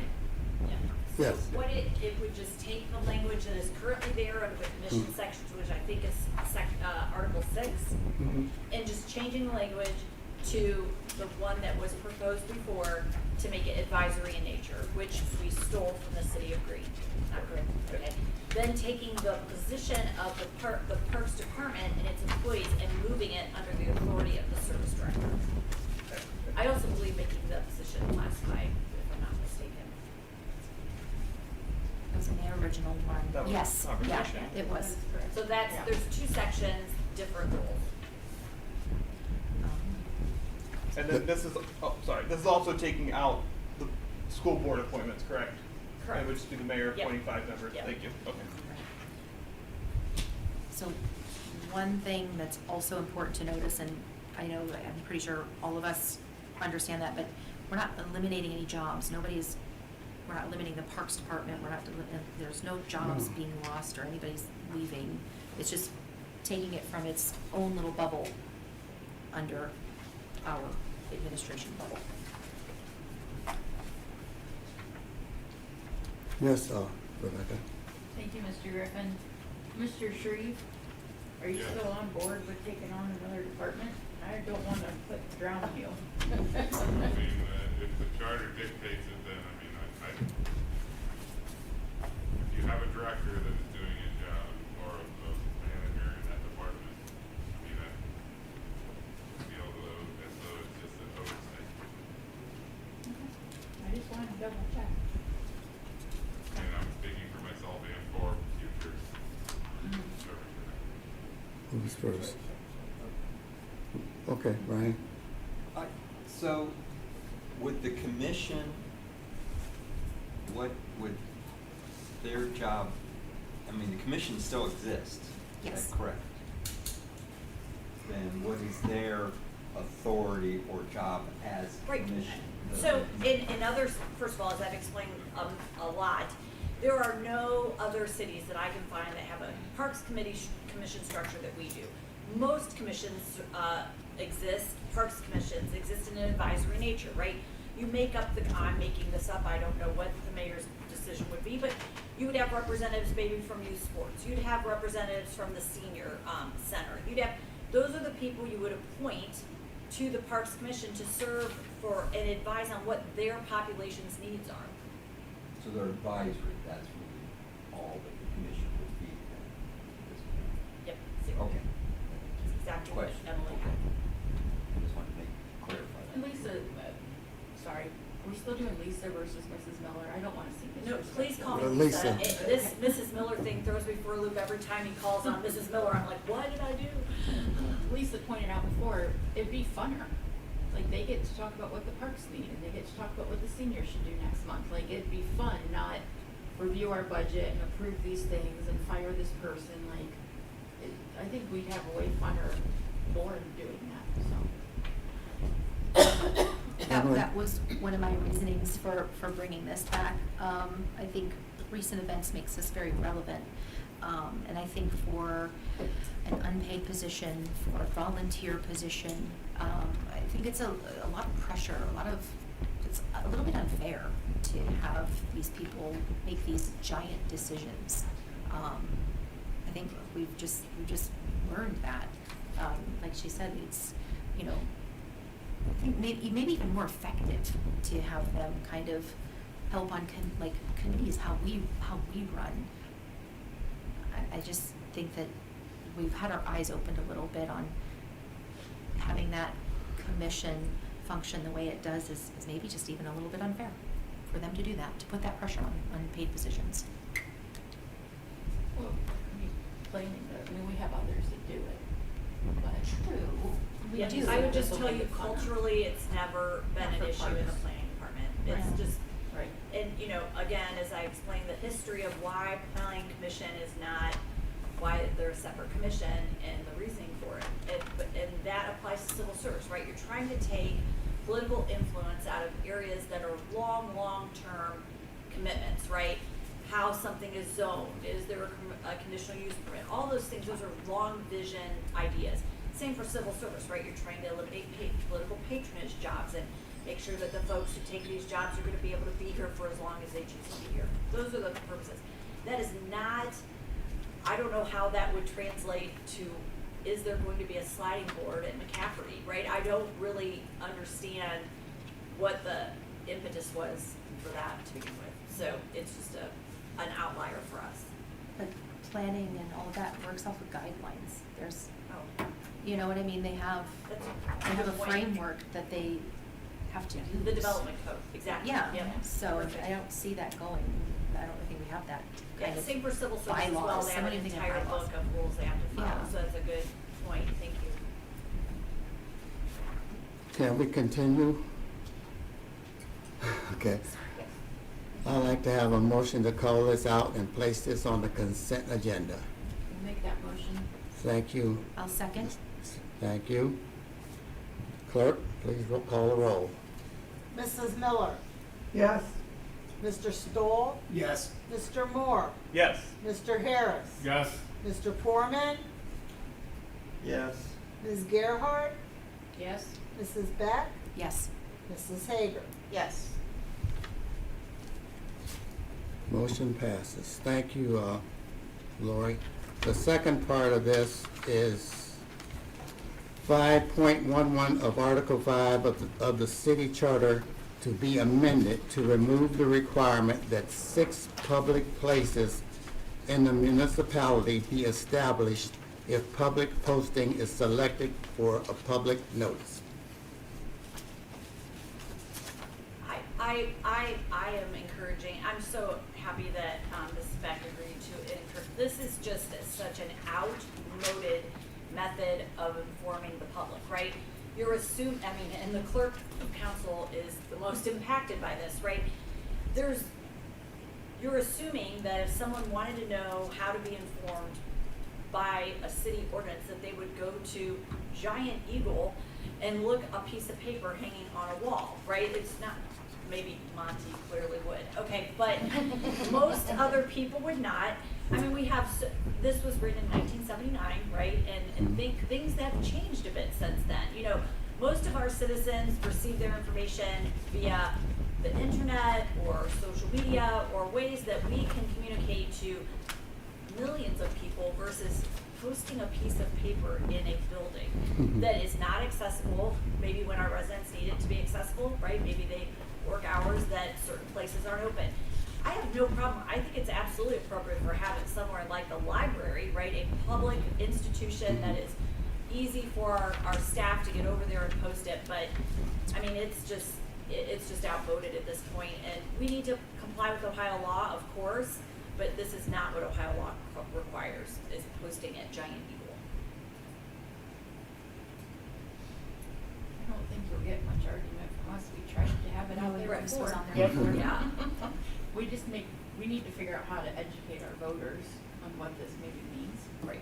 Maybe Yeah, that's there's why. definitely a public, information requirement, and we want to be public and inform our citizenry, but I think it's unfair to someone who lives, you know, maybe on Elmwood to have to trek to Leeches to look up an ordinance. That seems archaic when they can just look at it on their phone or their internet at home or the library.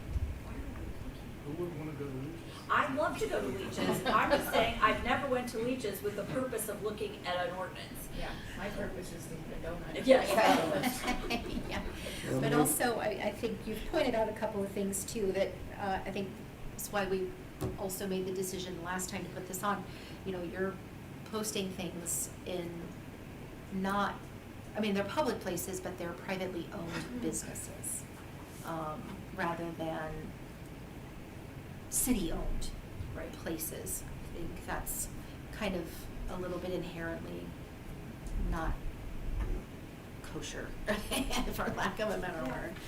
So I think we need to point that out and say that again. So I think we all agree that this shouldn't be, so can we have a? One moment, Mr. Griffin. Yes, dear. Did you have a question or a statement, Mrs. Miller?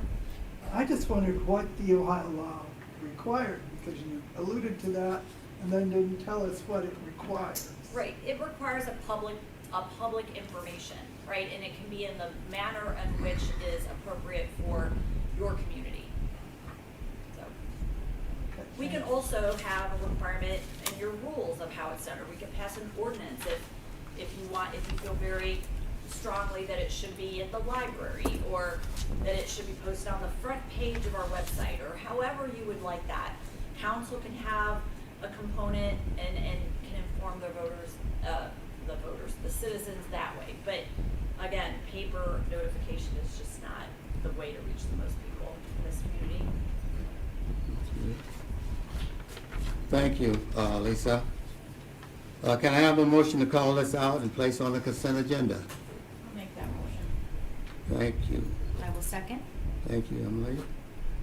Clerk, please call the roll. On Mrs. approval. Miller, Yeah, aye. Mr. Stoll, Yes. Mr. Moore, Yes. Mr. Harris, Yes. Mr. Foreman, Yes. Ms. Gerhart, Yes? Mrs. Beck, Yes. Mrs. Hager. Yes. Motion passes. Do we have any miscellaneous discussion? Do I have a motion to adjourn? I'll make that motion. Thank you. Second? I'll second that motion. We are adjourned at 8:20. If no one objects, we're going to go right into our committee of the whole meeting.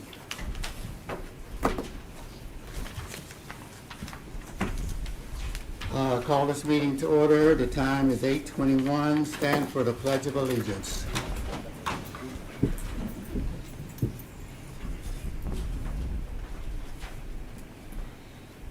I pledge allegiance to the flag of the United States of America and to the republic for which it stands, one nation, under God, indivisible, with liberty and justice for all.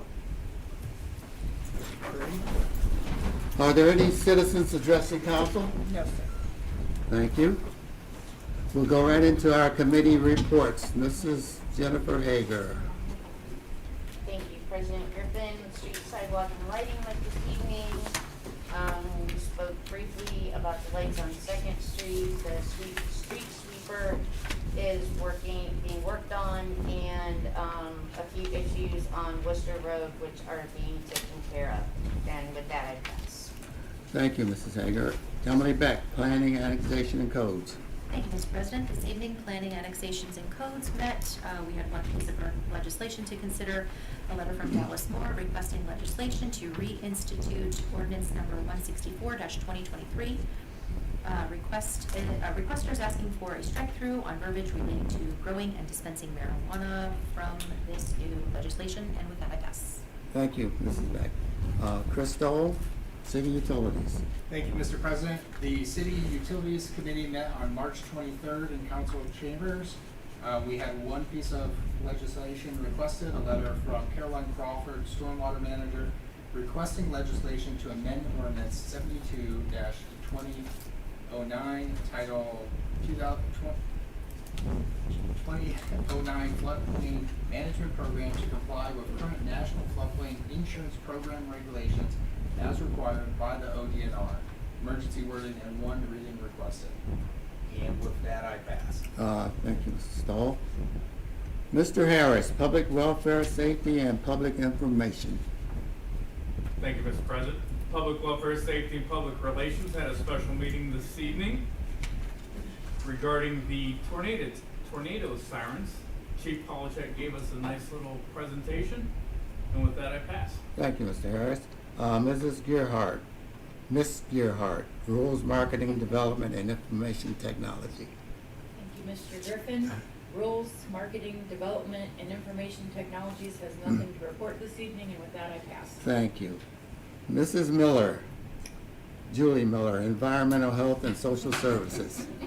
Thank you, Mr. President. Environmental Health and Social Services has no legislature and no pending legislature. With that, I pass. Thank you, Mrs. Mr. Julie Miller. President. Mr. Dallas Morris, City Properties, Parks, and Recreation. Thank you, Mr. President. The City Properties, Parks, and Recreation had a special meeting this evening for the appointment of Sarah Septicki to be appointed. If that I pass, sorry. Thank you, Mr. Morris. Wow. Mr. Foreman, Finance and Personnel. Thank you, Mr. President. Finance and Personnel met Excuse today me. at 6:47. We had two legislations. One was a request from Lisa Miller, Law Director, legislation to enter into contract with Direct Indictment Program for Summit County in the amount of $19,000. And that was put on the consent agenda.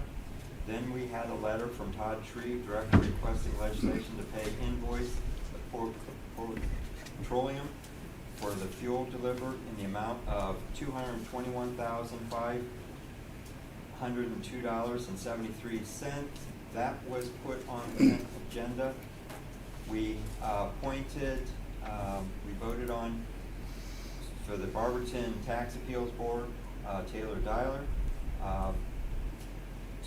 for the term to end at 12/31/2028. And then on miscellaneous, we had plans for the city building and the justice building blueprints. And we adjourned at 7:53. Thank you, Mr. President. Thank you, Mr. Foreman. Charter Review, I think that's me, met tonight. We had two pieces of legislation. I would like to draft the following proposed charter amendments.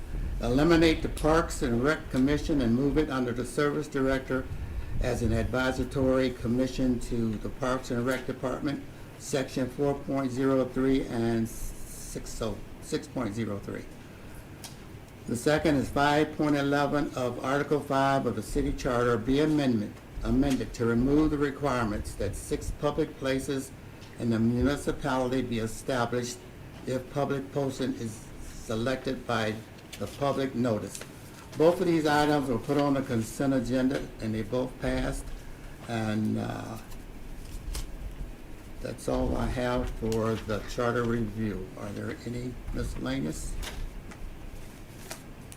Yes, Ms. Gearhart. I have permission from Mr. Griffin to be pulling my phone out right now. Yes, you do. To pull up the calendar, Lori's job posting closes this Friday. So we need to pick an evening next week where we can hold, is it an executive or just a It'll be an special- executive session to do the interviews. So it's gonna be similar to how we've interviewed for open council seats, where we'll have a resume and we can bring them in and talk to them. I have a question though, Lori. If we were to stumble across an applicant or a resume that we didn't want to interview, I don't know, would we have to? I mean, when we made that rules for a council person, That's a Lisa question. or do we just meet everybody? Right now, there's 7, I believe. 7. So you have a job description. So what you could do is review the resumes to make sure they meet the basic requirements of your job description. So let's say you had someone, your job description says required to be, skilled in Microsoft Word, and you had someone who just doesn't use computers. That would be a reason not to interview them. But you should match it up, the resumes, to what your requirements are of the job, and then you wouldn't have to interview that person. I guess just based on that, is that just, we can automatically disqualify them, or do we have to have like an executive session to say we're not going to interview them? Is that I don't know how you all want to do that, so Okay. I would. Without breaking sunshine kind of thing, that's what I'm like trying to think about. Yeah, so you could have an executive session to review the applicants, make decisions, and decide how you're going to, if there are ones that you're gonna eliminate. So, to do that type of a meeting, I would recommend we just have an executive right after council next week, decide who all we wanna bring in for interviews, what's people's availability then on the other nights next week. And So, I yeah. will, once the posting closes, I believe it's 4, but I'll check, on the 10th, I will make sure that I come in and scan the job description along with each resume, letter, and the whole 9 yards, and I will email them on Friday to all of you. That way you will have the weekend to review them, and the job description that was posted. Is that fair? And then if council could please look at the job description and send over questions to me, I'd be happy to just type them up so we kind of have a round table of questions that we can go around and ask. The 15th is a Wednesday, the 16th is a Thursday, Friday the 17th. Does anybody know by chance off the top of your heads if there's a night next week that works? Any night? Are we Good doing Friday, it on usually Monday? for me. Discussing the candidates and who we want to interview, what night for the interview. I know, but then can we pick our time to interview then? Or, you know what I'm saying? I guess so. I don't know why you do that right now. That way you know how many, and how much time do you want with Right, each yeah. applicant? You know, I think during your executive session Monday, if you could give me who you want to interview and how long you want your interviews to be, I'll start scheduling people first thing Tuesday morning. So think of those dates, because that's why Lori asked for the date of the interview, is because she wants to start letting people know, so. I'd like to get somebody, in and let them train as long as they can, because you can ask Shauna, it's a lot, and she is just learning how to set up and run a meeting real quick. It's a lot. What was the time you were saying after? Well, Monday we'll just go into executive, discuss who we want to interview, so if everybody could come with availability that night, Right. we can pick the next time we're meeting. And if you can think of questions and send them ahead of time, I can get them typed up. And if you send them after you get them already, I will go ahead and put them on the forms so you can make your notes. I'll put lines like I did. That's perfect. And I'll get them all copied and printed, and they'll be on your desks whatever night you pick to interview, like I set up for the other one. Is that okay? Thank you. And I would like to say that I will be out of town the 21st. It's already the week of the 20th to 21st. 21st till Friday. Like Lori's. We wanna get eager it to before get the the- ball rolling so that she has time to train. So that's why Okay, we were good. hoping to do a first interview Next next week, week. okay. Which would be before you're out of town. Right, I appreciate it. You work very closely with the council clerk, so we really need your input on that also, Right. Mr. Griffin, so. No problem. And we'll figure out how much time for each applicant, because last time we ran into the time, yeah, it was a little longer. Yeah, sometimes we had talkers that Yes. took us right to the time, and we had that one gentleman, we were done in 4 minutes. Right, yeah. He literally was done in 4 minutes, right? Yeah, this Okay. is also different, it's a job interview, Yes. I understand. yeah, it is a little different, Right. so. Mr. Mayor, you have a report? Yes, sir. First, want to thank everyone who came out for Change for Change. Thank you to the Civitan Club for hosting. We raised over $300 for Backham. Recently, we submitted applications for federal funding. Happy to announce that we passed the first hurdle. Almost $6 million for the dam project we've been working on for a while. Again, it's only the first hurdle. It's made its way out of Congresswoman Sykes' office and now has to go into the House for debate as part of the big bill. Whatever's passed there goes to the Senate, could be kicked back to the House, so they can play that volleyball game there. But the first step is important, so we've done that. Barberton Community Foundation wrote a letter for their project as well. It went through the Development Finance Authority on $6 million for workforce development here in Barberton as well, so that's a good collaborative effort on that project. That's also met the first step as well. Recently, we've been awarded $1.1 million in grants for resurfacing Robinson Avenue from Van Buren to East State Street. Now that bucket of money, that money will not be available until 2030, 2031. But it will be from Van Buren to State.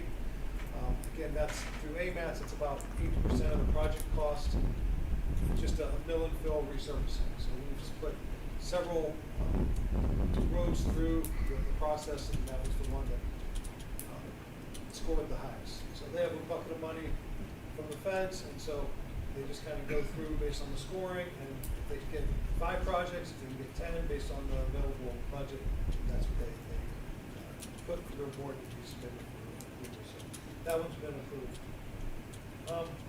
As mentioned earlier, we are working on the bulk drop-off date. We're also looking at a shredding date as well. That was previously done through reworks.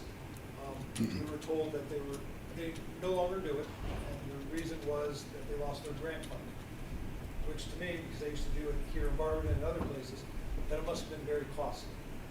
So we looked into it, it's not that costly at all. So that's something nice for the residents that we'll be able to offer this year. It'll be sometime this spring that we'll be able to offer that, so we folks don't put it together. So that's all I have, unless there's any questions. Just looking ahead, I don't know if you have the crystal ball with you or not, like with the Robinson resurfacing in 2 years, will that be a water line as well, or? No, so that's just, It'll just be a surfacing yeah, so project? what we'll do is, since that one's off kind of in the future, and we had applied for 5th Street from Bayard Avenue, I believe, going south, because that road is pretty tore up, but we know the water line's bad.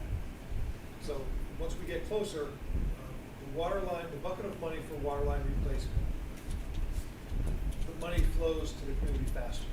So once we get closer to the time period that it's going to be resurfaced, we apply for the money for the water line.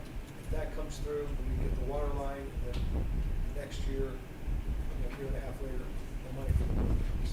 Okay. So it's kind of playing that chess game. So you think Robinson will be good on the water line, you think? Assuming. Correct. Then we got a lot of time to put that together. Right. So, Okay. 5th Street is a bigger issue because it connects a lot of not only residential areas but a lot of businesses as well. Okay. Thank you. Yes. Robinson, in 2008, they replaced the water lines, put in the curbs and the sidewalks. And assess the residents. Yes. Yes, I paid for that. Anything else? Yes. So it's like 4 or 5 years out before we get the money, what if in 4 or 5 years it's no longer covering 80%, it's only like at 60%? Do they increase it to get to 80, or is that the set amount? No, I mean, we could always apply to kind of, what's the term, ratio. So we can apply to get more, but it's usually about the same.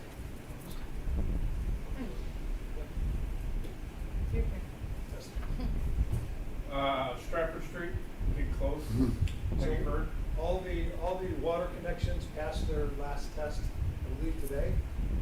I'm not sure what the next step is with the water line, but obviously that's on our list to be resurfaced this year. First on the list, right? It needs to be done. Did you hear me, Mr. Street? First on the list for that, please? You don't want it to be an alternate? You and I will be fighting. So once the bid book is done, we'll issue the bid book. It's usually 30 to 45 days. We receive the bids, we have a public opening, we come to do our due diligence with the companies, come to council to enter into contract, have the pre-con, and that's where we can start. Thank you. All right, anything else? Thank you. Thank you, Mr. Mayor. Pursuant to Ohio Revised Code 121-22, G1, a request was made by Lisa Miller, Law Director, to enter into executive session. G1, to consider the appointment, employment, dismissal, discipline, promotion, demotion, or compensation of a public employee or official, or the investigation of charges or complaints against a public employee, official, licensee, or regulated individual, unless the public employee, official, licensed, or regulated individual requests a public hearing. Having stated the request, I will entertain a motion to enter into executive session. I need a motion, Mr. Stoll. So moved. Mrs. Miller, Julie So Miller. moved, so seconded. Okay, it was moved by Mr. Stoll, second by Mrs. Julie Miller, to enter into executive session to consider matters previously stated. We are now in executive session. The time is 8:39. I request all persons not directly involved in the discussion to vacate the chamber.